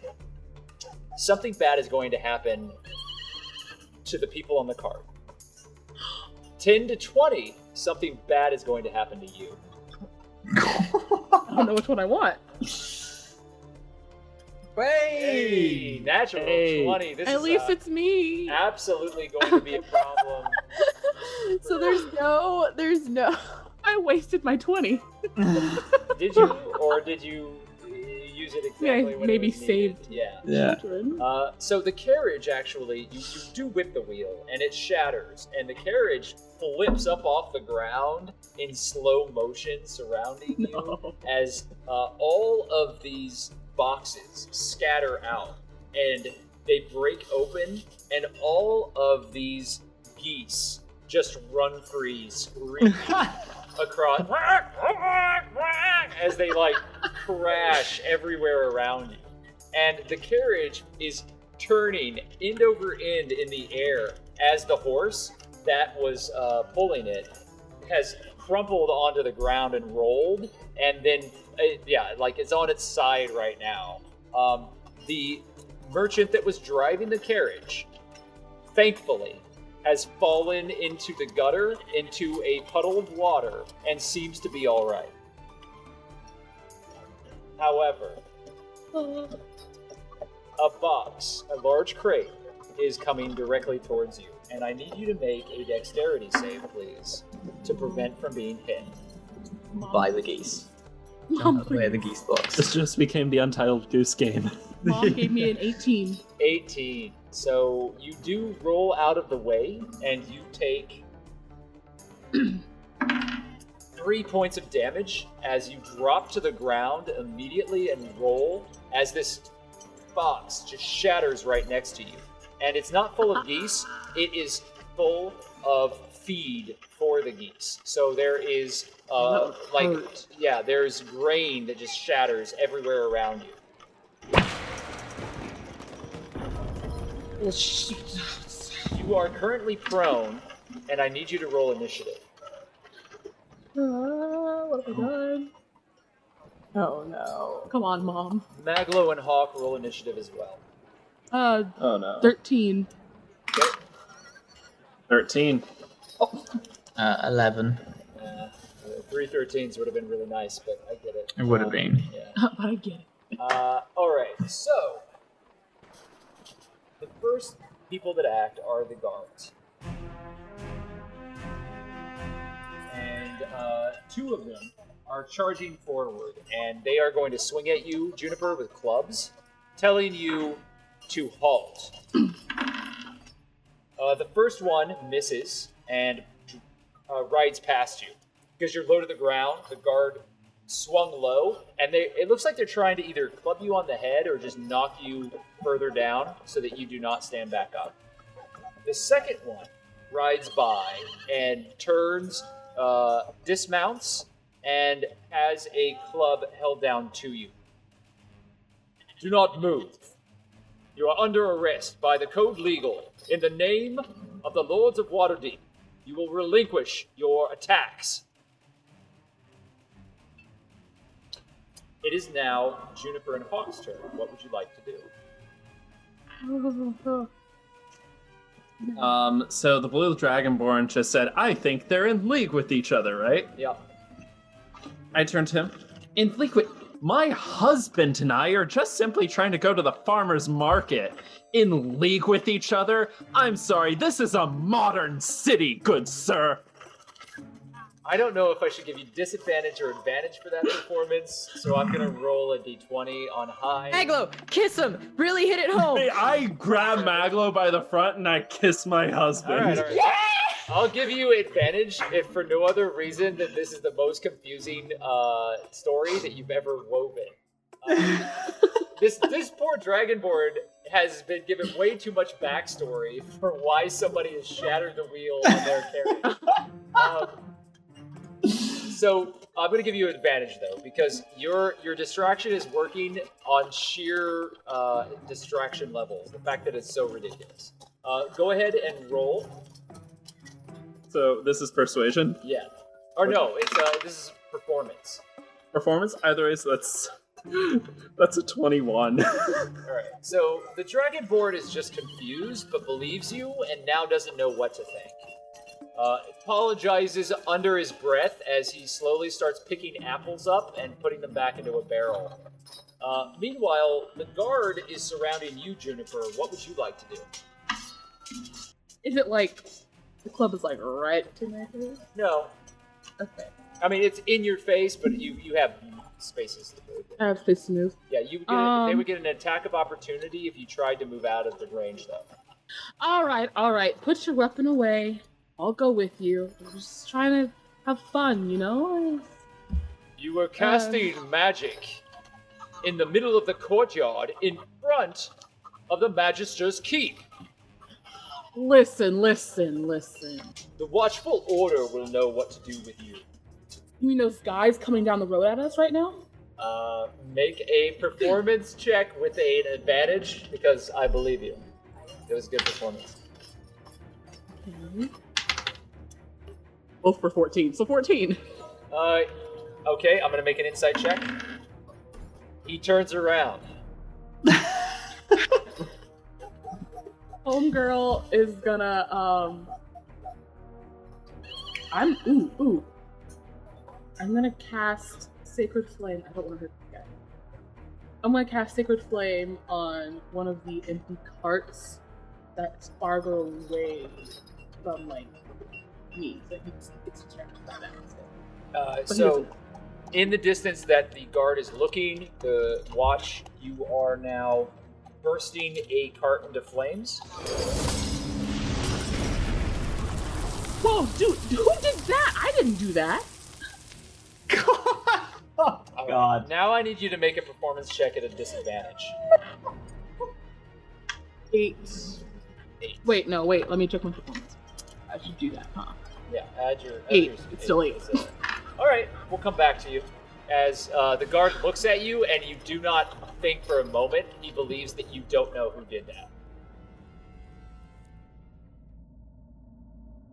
Meanwhile, Doddle and Siraye continue their journey upward to the higher reaches of the Magister's prison.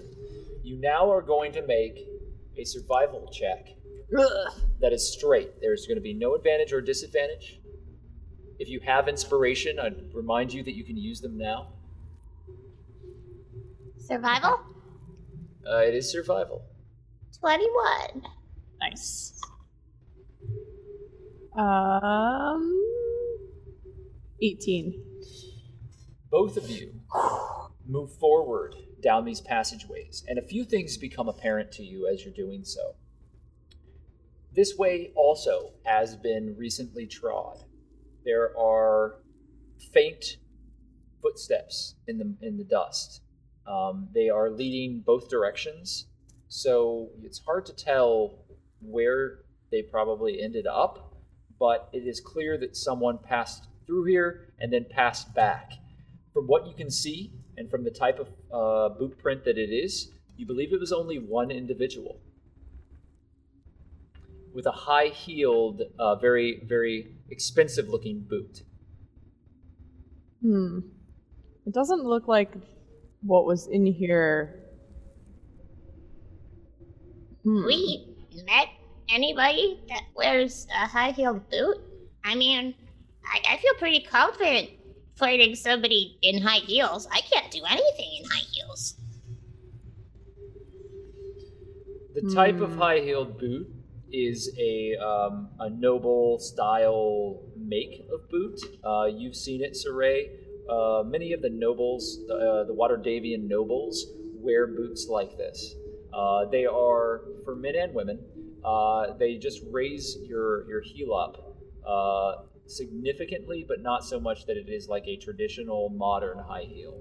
And the base of the boot is still the same size as a regular heel on a boot. I've got my nose in the dirt and I look up at Siraye and I'm like, I've never tracked a goddamn day in my life. This definitely is a noble of some sort. Huh. What's a noble doing in the criminal caves? Siraye, how long does that invisibility potion you got last? 30 minutes. So I'll take it as soon as we get to the exit of this tunnel. Alright, what's the game plan if we run into this person? Kill him. You know, I have my own ideas. We can workshop this later. Alright. I mean, I just got out of prison for killing somebody. I'm not too interested in doing it again. It You wasn't don't a have to very... kill him. And we're down here and no one else is down here. No one's gonna know. Siraye, I appreciate you and value you, and I think you're a skilled warrior.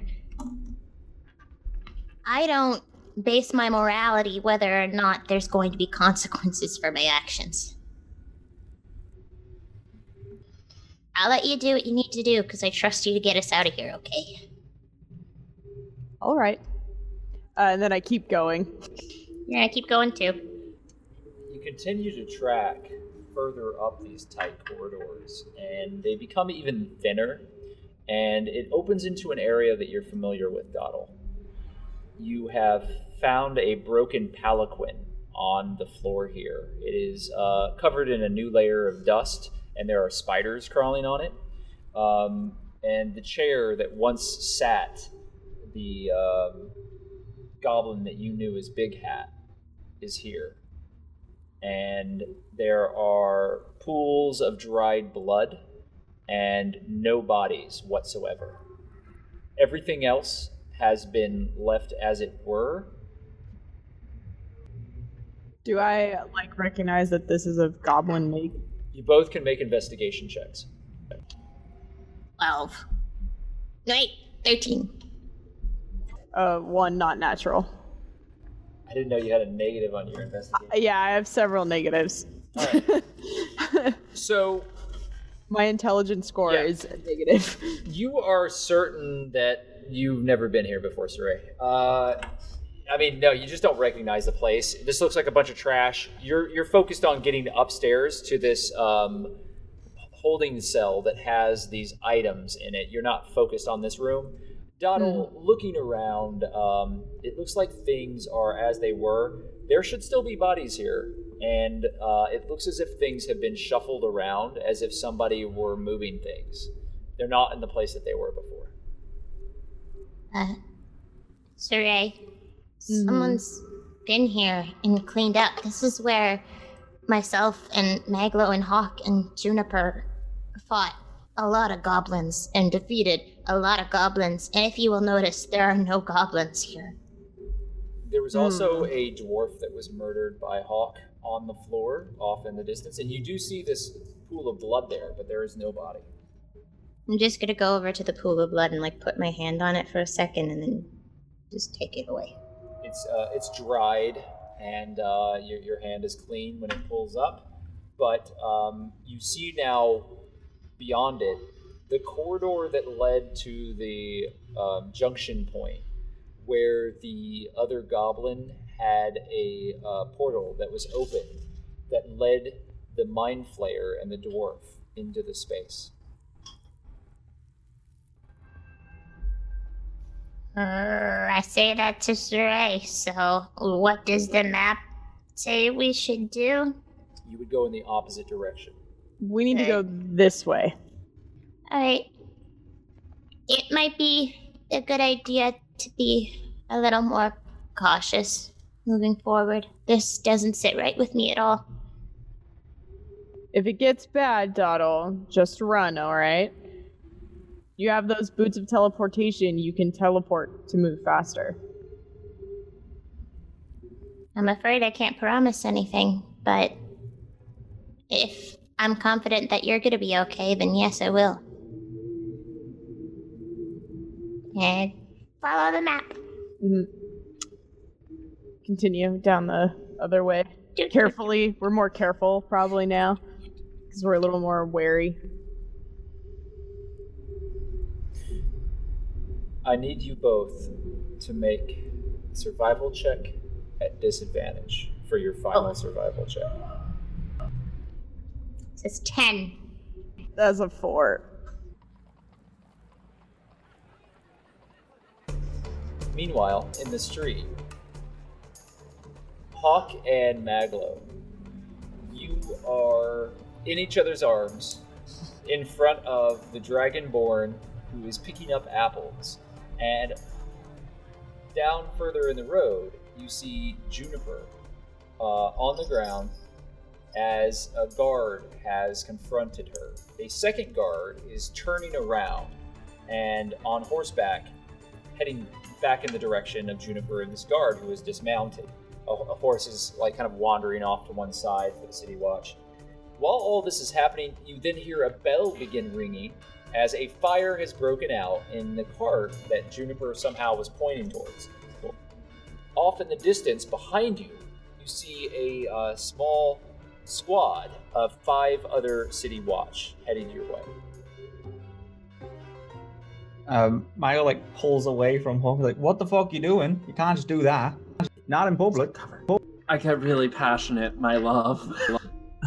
Milo, it's so much danger, and I feel so alive with you right now. I want to make just an assessment of what is just the severity levels of what our current situation is. Make an insight check. That is a 15. This is quickly escalating beyond minor annoyance to very, very dangerous. You feel that the guards are going and are beginning to interpret this as some sort of serious threat, and it's not any longer playful or in any way, shape, or form frivolous. You think that this has gone from we gotta get the fuck out. This ain't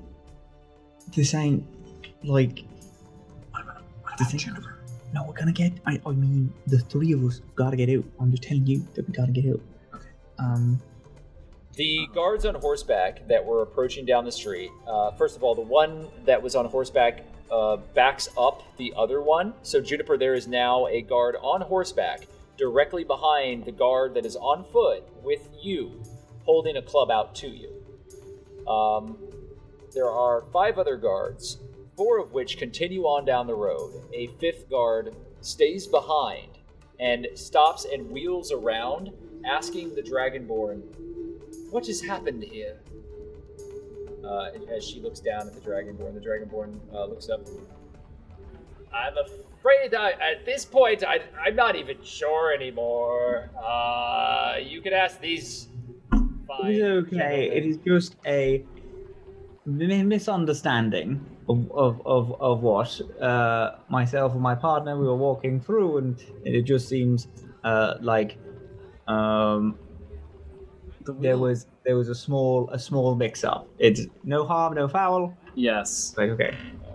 Go ahead and make a performance check with an advantage.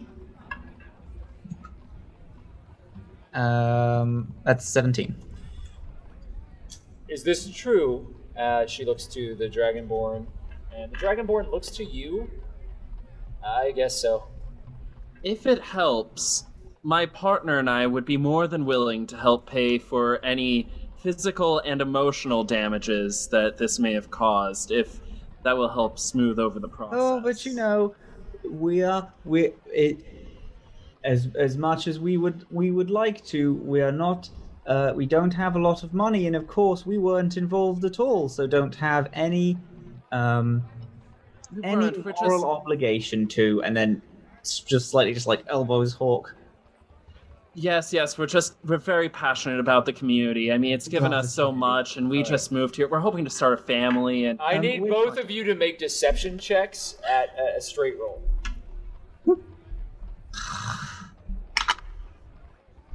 That was a 2.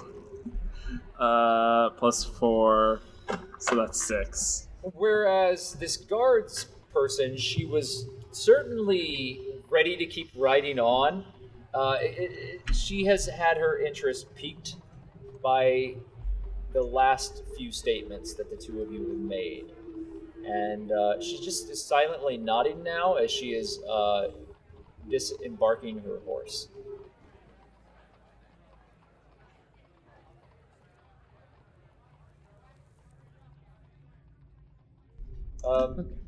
Doddle and Siraye.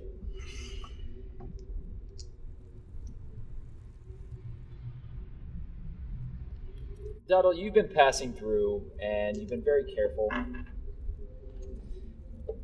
Make, on roll 20, a dexterity saving throw.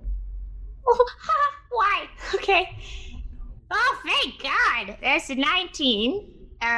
Plus, that's 22. All right. Siraye, on roll 20, make a dexterity saving throw, please.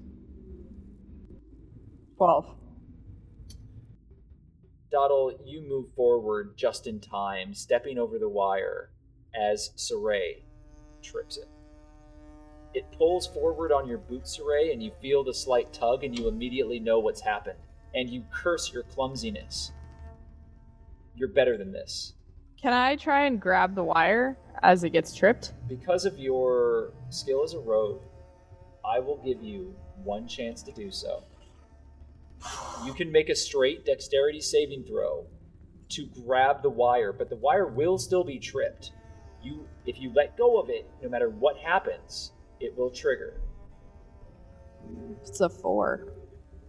You grab at the wire in vain, and it pulls backwards, and you hear the alarm that rises from the space. It sounds like a ringing bell, and you realize that it's magical as the wire disappears. And the bell continues to ring loudly, as if it were a church bell trapped underneath in this corridor with you. Siraye, take the potion. All right, and I take the potion. The first thing that happens when you take the potion is you immediately feel lightheaded, and you inadvertently giggle as your hair turns to a bright turquoise, and then you disappear. Doddle, what do you do? The bird's still here, right? There is a raven that has been flying behind all of you, landing from time to time. It's currently on your head. I'm gonna take the raven down and say, how clumsy can you look, small friend? She cocks her head at you and flutters her wings. Hawk, you are getting all of this now. In this moment while you're standing on the street.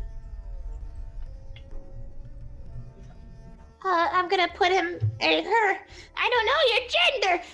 I'm gonna put them by the string, and I'm gonna look for a place to hide.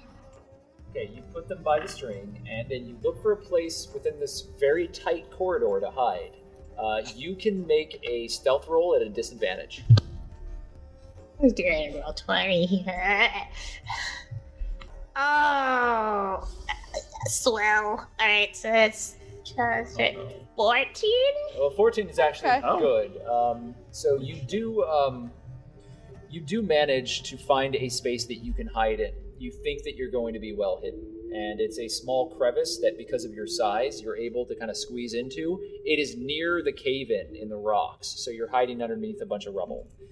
It's not the most safe place to be if there were to be an additional cave-in, but you will be hidden.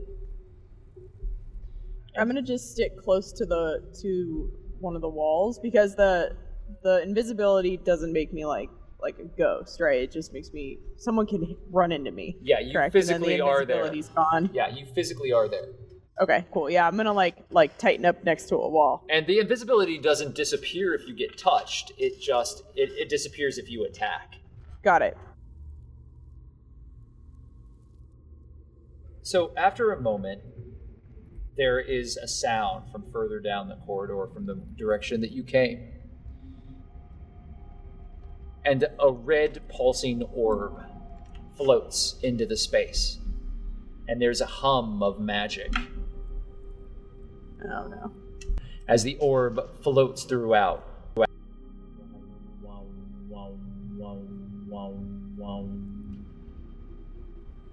The orb continues on past you, up the pathway, towards the area where Doddle and Juniper were broken out from.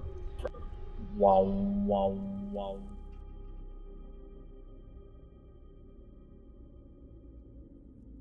The red orb disappears.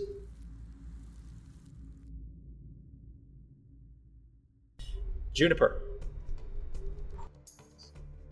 June's gonna cast Wind Wall in a circle to keep everyone, including townsfolk, inside that darn wall. You're away from her. Okay. So. But she's not in it. They're all in it. Well, you're creating a wind wall that's a circle.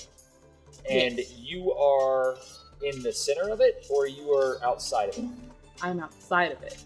Okay, so you can keep everybody out, but what about the guard that's right in front of you?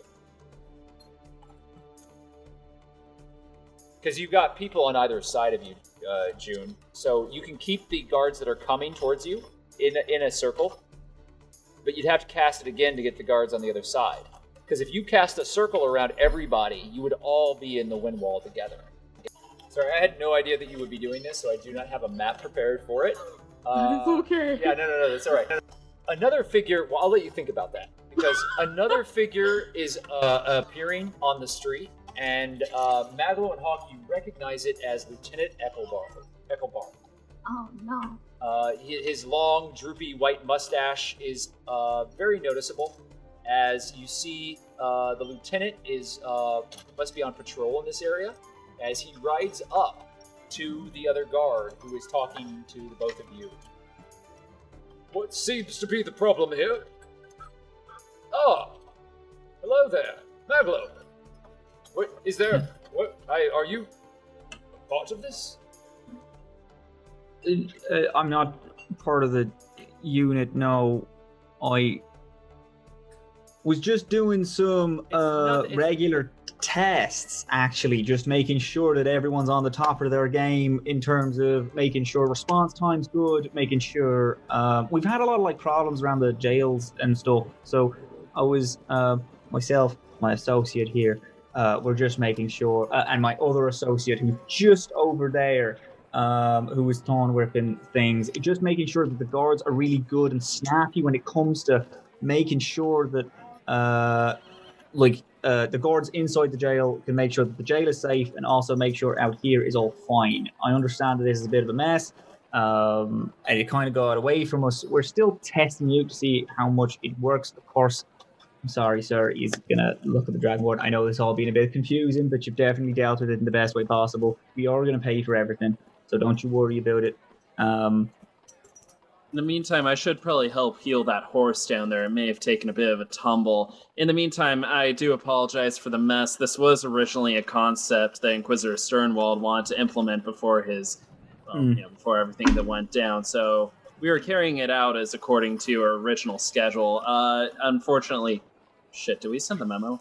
I will say that you guys have done really well when it comes to like making sure that you're all there on time. Like, you have enough people to deal with that situation over there, whilst also dealing with this in a different situation. Good sir, Mr. Dragonborn, you were exemplary with making sure that you saw something that was the problem. You made sure you called the guards. That was all very good. That's all honestly fantastic. Like, if this was a real situation, you would have saved the day. Thank you, Mr. Weird Human. It's absolutely, and I take out like 5 gold from my pouch. And here's for the repairs. Sorry for the. No, is that what? The Dragonborn is very confused and is like standing back. Now, I understand. Here's the thing: you have a friendly relationship with Lieutenant Eckelbar. I don't know that the story that you both have woven here is believable by any stretch of the imagination.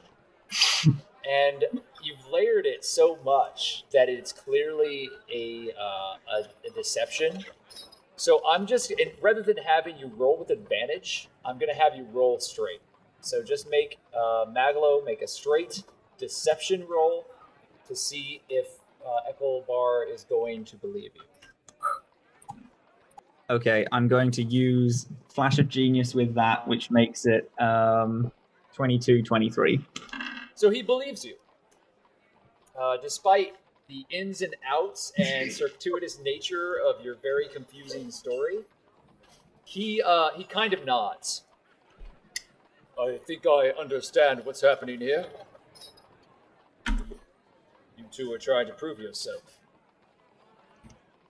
I was new to this as well once, and wanted to find my place within the City Watch. I made mistakes then, too. However, that does not excuse the breach of protocol and the frankly illegal manner that you've gone about any of this. I cannot turn a blind eye to it. But if you are making compensation for every cart that has been destroyed, and if you and your companions make amends, I will log this, but I will see that the Magister's justice is swift and mild. Every single one. Every single one will make sure that it's all fine. Thank you all so much for just speaking to us, really. I do apologize with everything that kind of went on. It was you know how it is. And at this point, Juniper, what were you doing? Oh God. No, you don't know. I would like to remind you. I don't know. You don't know what's happening over here. This is terrible. Yeah. Actually, I was gonna go ahead and do wind wall on the 2 and 3. Okay, so immediately this burst of wind erupts in front of you, and I'll make dexterity saving throws for both of them. One of them passed with a natural 20. The other one failed, and the one that failed is the one that has the club in front of you. The club gets whipped out of his hand, and he topples downward. He gets hit. and takes some damage as he's blown across the street. The other one controls his horse very impressively and manages to step back and also takes damage, but not as much, as this torrent of wind arises, blocking you from the two opponents in front of you. The other 4 that were riding up to you are going to reach you this round, but you have the initiative. Do you want to take a move action? Yes, are there any, alleys near me? Yes. I want to dash for the tiniest alley I can. Can't take a dash action because you cast the spell. You are prone, so you stand up and you start running towards an alley. They follow after, shouting, and one of them shouts out, "In the name of the Lords of Waterdeep, stop, or we will shoot you!" And all of this breaks out as Hawk and Maglo are speaking with Lieutenant Ecclebar. Lieutenant Ecclebar looks to the two of you and then looks back, and the fatherly sense of chagrin is wiped away from his face as the situation becomes apparently very dire. "I'm not sure what's happening here, but you have a lot to answer for." What would you like us to do? Do you want us to chase them? We need to get her to stop. This is If this is a companion of yours, make them stop! Someone is going to get hurt! You heard him, Maglo. We need to get her to stop right now. Maglo fucking takes off after Juniper. Just starts running like he's a fucking beat cop. The other guard, you can tell, the other city watch, she is not okay with you running away from her, and she starts following after you. Hawk's also gonna book and he shouts, "June, stop." Okay, Juniper, make a perception check. There is a gust of wind, shouting merchants, and guards that are yelling that they're going to shoot you. I'm going to give you a straight roll to decide whether or not you can hear Hawk over all this. Oh, it's a what check?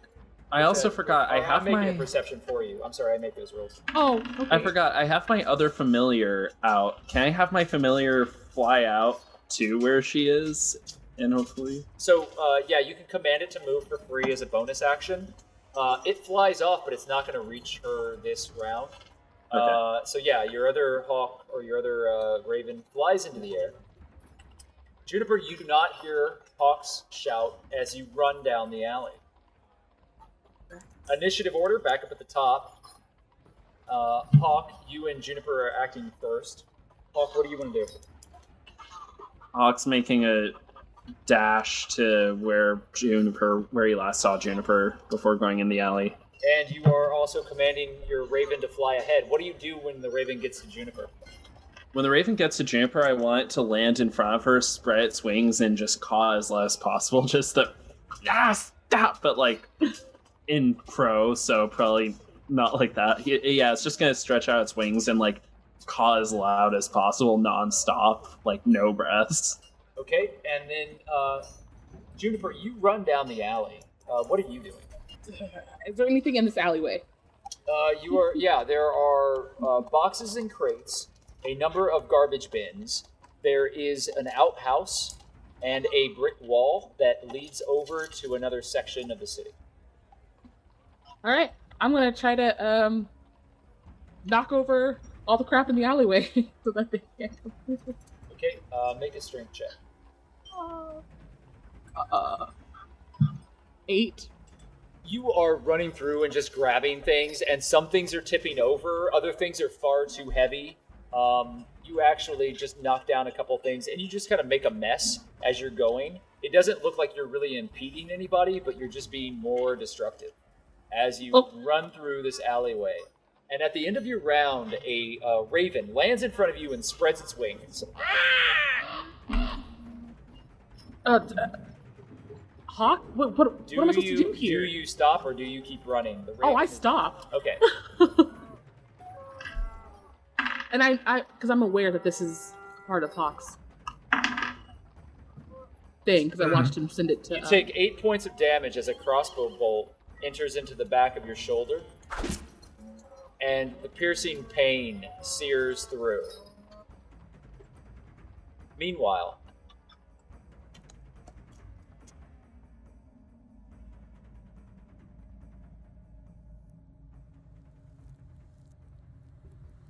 everything is quiet. Siraye, Doddle, what would you like to do? All right. The raven is on the floor around where the wire was tripped. The wire is gone now, but is kind of moving around, pecking at the ground. And the orb's gone too, correct? Yes. Okay. All right, Doddle. This only lasts 30 minutes, so we have to get there as fast as possible now. And get out as fast as possible, right? Yes. Yes. All right, let's go. So the rubble leads to the prison. Is that... The rubble leads to the jail cell that they were in. You cannot get past that rubble to the jail cells or the chamber that it was in. Because of the map and the way that you studied it, you know that you have to actually go through the floor below and then get up the stairs to the chamber that is going to hold the equipment. Okay, so I'm gonna try and climb up the rubble to get to the jail cell, and I'm gonna try and pick the lock of the jail cell. Okay, well, one thing at a time. Okay, I'm gonna first try and climb the rubble. Can I help by trying to boost her up? Well, you don't climb the rubble. If anything, I'm gonna boost you up. Right. You can also teleport. There is You have another secret passage that you open, and it leads you into. It's not in the rubble. It's outside the rubble. You open the secret passage, and it puts you into the cells below the cell that Doddle and June were held in. Got it. So then you're going to travel through other prison areas, up a set of stairs, and then into the chamber that is outside of where that rubble would lead, if that makes sense. Unless you want to cast some kind of crazy spell and try to move rubble. I can teleport, right? You could, yeah, but you have to be able to know where you're going. So, or have seen it before. Well, but technically you've seen it before, right? You, Doddle, you're smart enough to know that that room has been rocked by an explosion. You have no idea what it looks like anymore. You could teleport into a pile of rock. I'm not keen on that. All right. So then I'm going to open the other passageway. You open the secret passageway, and the rocks shift and move and slide out of the way. And immediately you see a long, dark jail corridor. There are iron-barred cells all the way through, and most of them seem to be empty. However, further down, you see and hear one prisoner pacing back and forth, footsteps, bare feet on stone, walking back and forth. What would you like to do? Where do we need to go from here? We need to go all the way down this hallway and then up the stairs. Okay, past the other side. Past the sound of that pacing? Yep. Okay. Is somebody there? Who's there? Hello? Hello? Friends? Friends? And a dirty hand is coming out of the cell, waving at you. Over here! Over here! Come here! Come here! Come here! Come here! It's been so long since I've had visitors. I'm just gonna sneak by him and not make a sound. No, don't leave! Don't leave! Wait! Oh, you're invisible though, right? I have secrets! You don't think that this person can see you, but they are yelling at the sounds that they're hearing, it seems. Well, I'm following Siraye, so they can see me. Go ahead and make stealth checks, both of you. Oh, all right. Obviously, you're doing it with an advantage, Siraye, because you are invisible. At 16 for me. You're quiet, but you don't know why, but this person seems to be able to hear you. I'm just gonna keep going. I have my scarf and my hood up and stuff too. So 18. 18, yeah, Siraye, you're not really causing any sort of distraction, but the figure, you have to pass by the cell, and there's not really anywhere to hide. Is he following me? Like can he not can he see me, but can he is he looking at me as I walk by, or no. Okay. So here's what's happening. When you opened up the secret passage, you revealed a lot of cells. Most of them are empty. If there's anybody else in there, they're very quiet, they're asleep, you don't notice. We got the drunken skeleton from the last unicorn, essentially. We got that guy. If you want to be derivative about my dungeon mastering skills, yes. That's exactly what it is. There are lanterns here that are casting a very dim light across the cell. So as you're approaching, the figure, wait! Benedict can help you! I know things. I know so many things, that's why they put me here. And you see for the first time a face that is ravaged with madness. A very thin and emaciated young man with filthy blue hair that is all the way down to his shoulders and a big, long beard that has grown around. Covered in dirt, wearing scraps of rags and a leather tong around his neck that has what looks like a gold coin on it, and the coin has scratches all over it. I can tell you things that you wouldn't even believe. You want to know, don't you? Don't you want to know the secrets that I know? Thank you very much for the offer, sir, but we're quite busy at the minute. You shouldn't be. They know. They're always watching you. I don't know why you're in the prison, but I can tell you now, this is no place for children. I'm 300 years old, but thank you, and I'm gonna follow Siraye. 300 years won't save you. I can save you. Benedict knows. Benedict knows all. And is shouting at you. Do you both go up the stairs, or do you talk to this madman any further? I'm just gonna... Yeah, I'm going up the stairs. Yeah, I'm gonna keep walking, but I'm gonna see. I might follow up with you later, but I think I'm fine for now. Make a wisdom saving throw, Doddle. Oh. That's 5, 6, 7.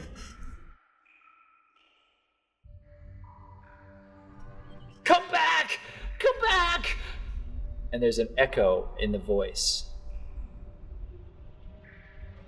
And you find yourself turning around and taking 3 steps back down the stairs. Oh no. Doddle. Siraye, No. what are you doing when Doddle turns around? Do I notice this? I notice that Doddle's turning around. Mm-hmm. Doddle. No, Doddle, what are you doing? Doddle. What am I feeling mentally? Am I like, you know what? I suddenly feel like turning around. Or am I like, why the fuck am I turning around right now? You didn't realize you were doing it, but it seems totally natural. You want to talk to this person. I'll be fine. So just give me a second. Doddle, we have to go. We don't have time to talk to... Yes, friend, come here. Come to Benedict. I want to tell you the secrets that I know. And I go up to his cell. What secrets do you know? Give me your hand. Reach out. Give me Doddle, don't give him your hand. Can I roll for something right now to figure out if I want to give him my hand? It's probably something that you normally would not do. So Yeah. I will allow you to make a second wisdom save. Oh, okay. Alright. That's 19. You start to reach your hand out, and then right before you start putting it through the bars, you hear Siraye's voice. Siraye, say one thing. With one sentence. Doddle, no. And then it stops you as you hear Siraye's voice piercing through the cell. And then you stop, and the spell is broken, and he's looking at you, this filthy madman with like these really crazy eyes. And you can see that his eyes are very, very faintly glowing with this white light on the inside. And you come to. No! You come back! Come back, no! Hey, I'm sorry, I have to go, and I'm gonna run up the stairs. I'll find you! I won't let you go! You're my friend now! Benedict will find you! Benedict Holdenhouse, I will find you! I don't need any more clingy friends. I have enough as it is. Yeah, she's like the Full up on anti-Rosee. Oh, goodness. Okay, gracious. so you make your way back up the stairs and breaking the spell. Siraye, thankfully, Doddle comes back up. We have to be more careful. You reach a wooden door, and it has a set of bars on it, small, and the door is locked from the other side. You are locked in this room. What would you like to do? Is there a way for us to see through to the other side? Yeah, you can see through the other side. It's like a guard's station, and there are a number of tables and some weapons along the wall, and there's a single guard that is sleeping in a chair on the other side of the door. Doddle. And then I'm gonna I presume that this way of seeing through is taller than Doddle, so I'm gonna pick up Doddle. So she can see through the little gated window. Yeah. And I'm gonna be like, Doddle, use your teleport boots and teleport into this room. Then immediately unlock the door for you, correct? Yes. Alright. I'm not entirely sure how these work. Do I have to click the heels 3 times, or do I just focus real hard? Focus. Try to focus real hard. I'm going through the door. Calm your mind and focus on where you want to go in that room. Is there where any you want to percentage of teleport. failure here? I believe with these, it's the same as any other teleportation. Is that right?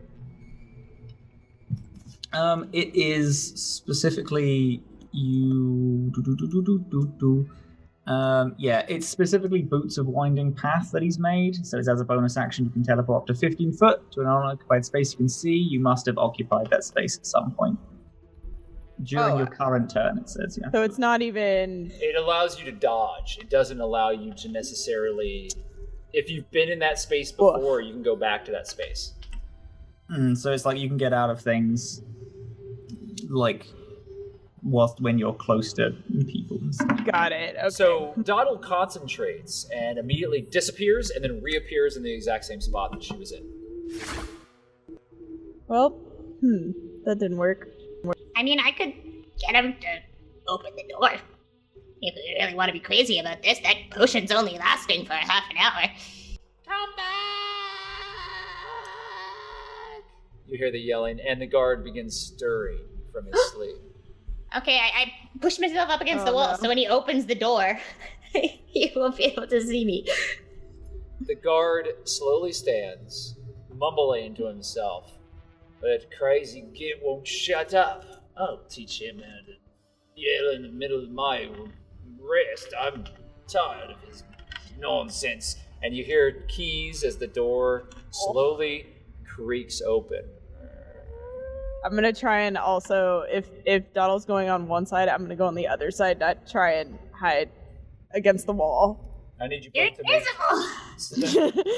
Well, she could get pushed out of the way. So stealth checks for both of you. And you have an advantage, Siraye, obviously. 19! Ooh, nat 20! Nice! Okay, roll it again to see if you can confirm that. I'll put it in. Please.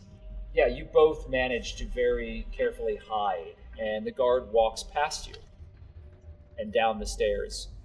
Shut up, you dumb git! into the room. Yeah, same. I'm gonna sneak around and into the room. No! She was here! She was here! She was here! She's my friend! And then you hear the sound of something heavy hitting flesh. And you get into I get emotionally attached to NPCs too quickly, guys. I love this man. My bastard that we've just passed by that mind melded me. So what do you do? Do you close the door or do you just come through? No, we just... You left it open, right? Yes. Yeah, I just come in and try to find a place to hide. Okay, so there's a guard station here. There is a weapons rack with some swords, shields, and halberds, and crossbows on it. Do I see Juniper's shield anywhere? No. You see another set of doors. There's one on either side. Siraye, you know that the door to the left leads to a staircase that goes up to the chamber that you came out of. The other door is a staircase that leads down into the main part of the keep. And I want to go back into the main part of the keep. I don't want to go into the... where would be the evidence locker? It's up.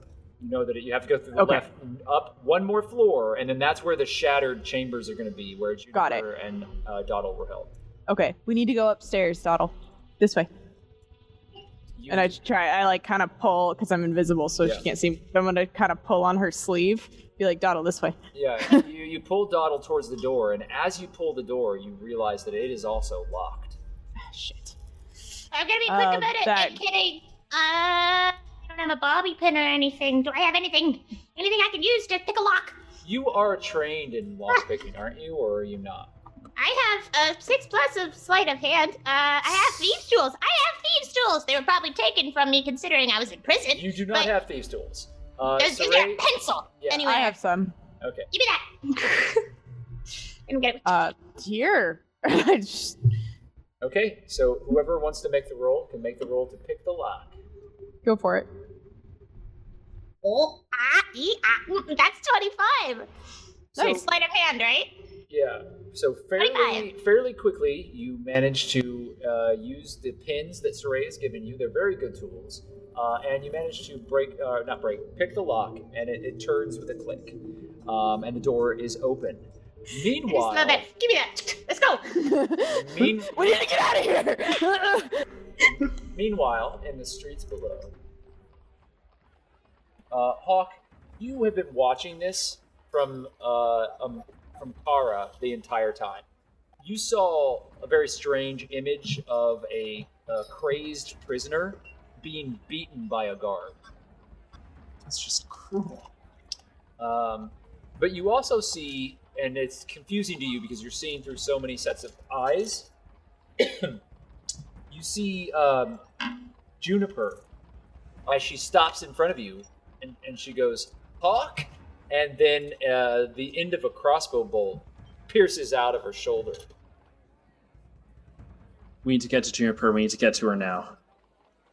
Oh, what are we going to do when we get to her? You are running down the road, and there is a guard right next to you. We'll have to think of something, but what we're doing right now and what we've been doing is not going to keep working. Juniper. You've been shot. There's a searing pain in your shoulder. You're looking down at this raven. That was a warning shot.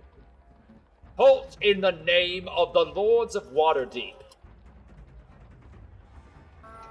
In pain. I'm just gonna gradually get on my knees and raise my hands as best I can with that bolt in me.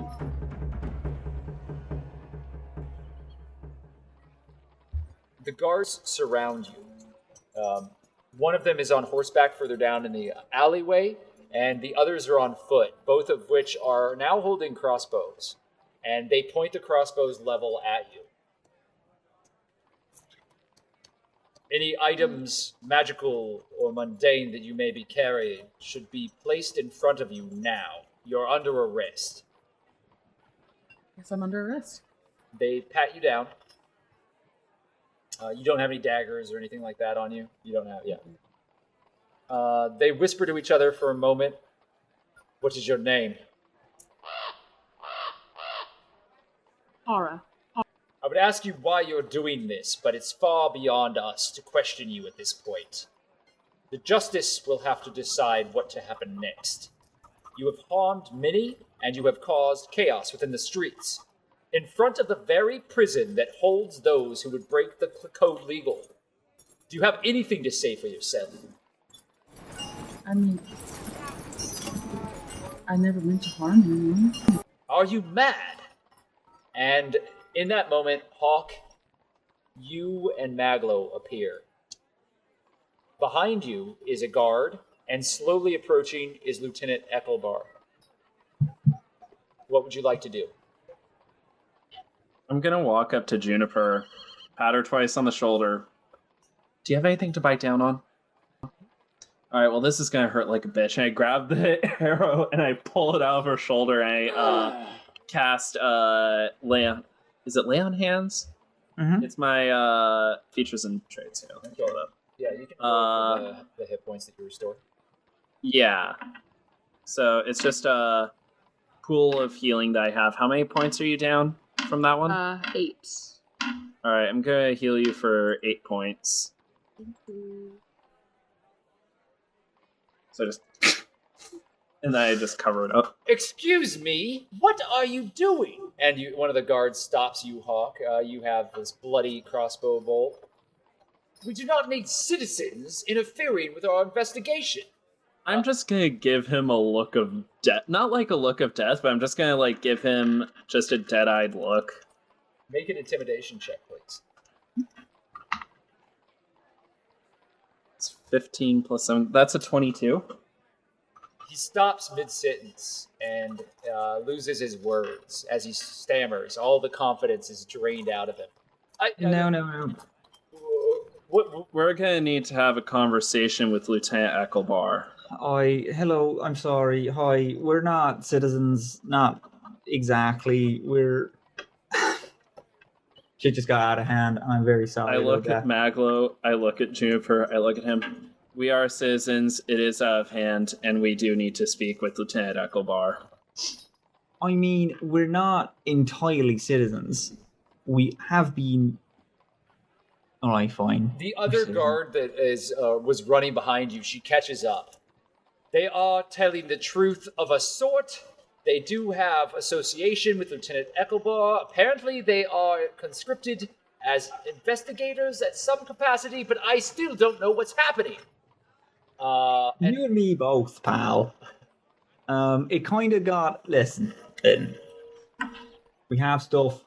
We'll explain it when we whatever happened. We'll explain. Maglo. We'll have this conversation, but we need to have it in private with Lieutenant Eckelbar. It's best that we don't get things overcomplicated again. It is not going to be long before you have your wish, Master Hawk. Lieutenant Eckelbar enters into the alleyway. Take the prisoner. I'll speak with these two. You may want to hear what she has to say as well, sir. Very well. Then I will keep 2 of my guards here with me. That is as private as I'm afraid I can make this in any official capacity. Do you trust them? Yes. With your life? They are my personal watch. Of course. Can I trust them. Can I insight check him? You can. Alright. 12 plus... Where's my insight? That's a 14.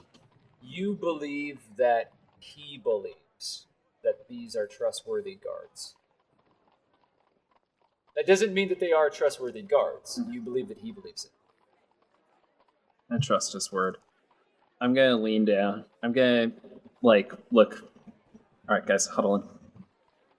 Listen, Eckelbar's an honorable man, and I am not going to lie to him anymore. I'm not going to do it. Whatever thing you want to weave, whatever lie you want to weave, I won't back it up. Okay. We need to tell him the truth. We can't tell him the whole truth, because the whole truth involves us committing a lot of fucking crimes, Hawk. Then we'll have to own up to them. I feel like that's a real fucking bad idea, and that's going to get us all killed. As opposed to the recklessness we keep showing. And then there is oversharing.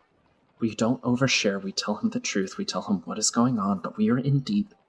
And most importantly, I'm sorry, but look at what we've been doing and where it's gotten us.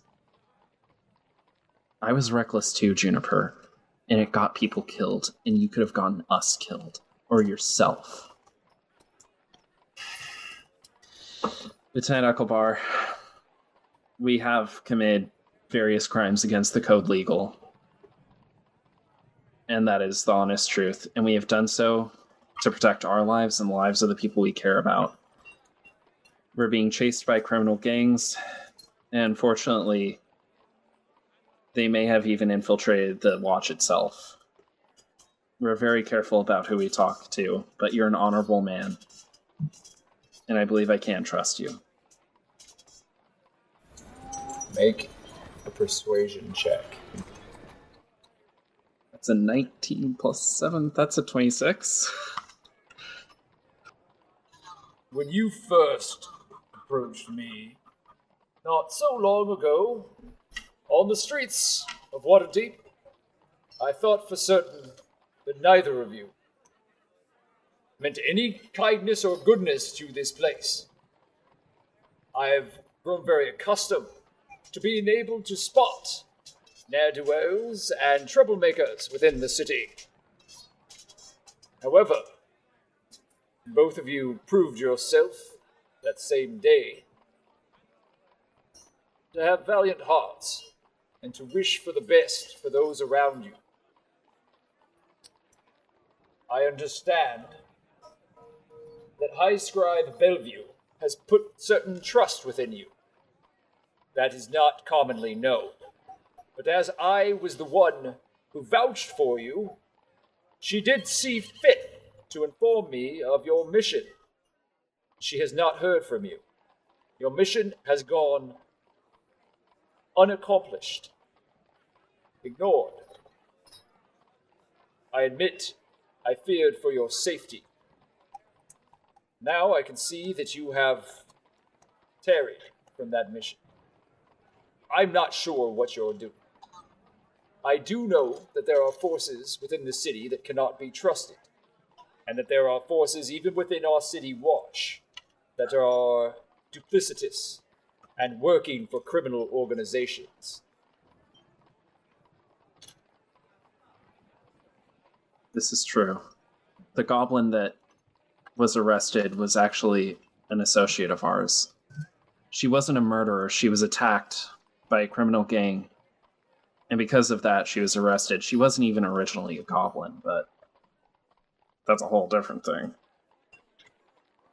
Fuck, you gotta I keep didn't mean your to say fucking that out mouth loud. shut. Sorry, I'm sorry. But no, either way. You will not keep your mouth shut. No, just about things. My that aren't aid at relevant. this point is hanging by a very thin thread. And if you lie to me again, our association, nay, our friendship, will end as well. Tell me the truth. Who is this? And he points to Juniper. Juniper, who are you? Just answer truthfully. She makes daggers and hawk. My name is Juniper Creed,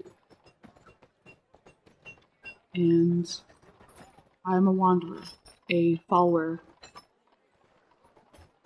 of the god Sylvanas, and a fighter for my monastery. I am simply that. I was there trying to get back what was taken from me. Not because I had done anything wrong, but because I was trying to right the wrongs of other people. What was taken from you?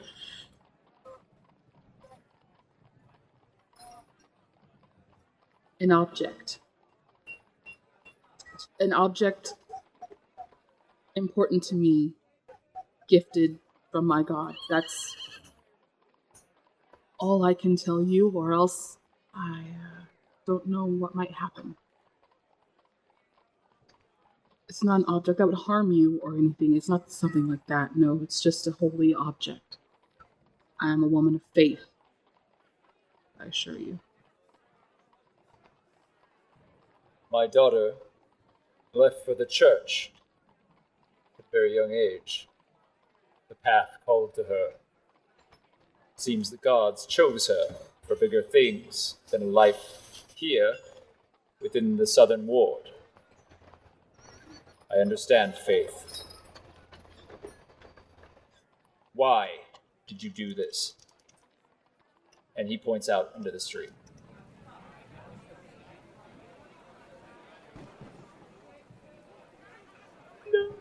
And that is where we're going to leave it.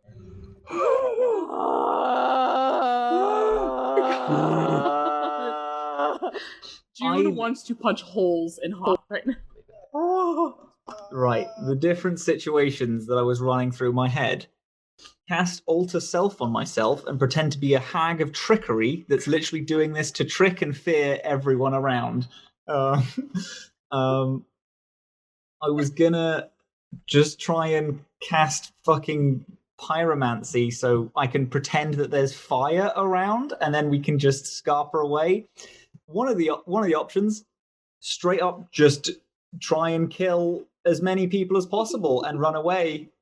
That was one of the options. I'm not gonna lie, that was something June thought about, but she was like, no, I'm a good person. I can't just do that. Every step you take makes so many determinations at this point that I am loving this, because someday I'm going to reveal some things to you, and it's going to be glorious, but I cannot do it. Today is not that day. I love how Juniper's like, I don't trust Hawk. He might be evil. And then just straight up like murders a horse and causes untold property damage. The horse is fine. Fine. He just fell over. He just fell. Yeah, nobody was really strictly murdered. There was a lot of injury and mayhem.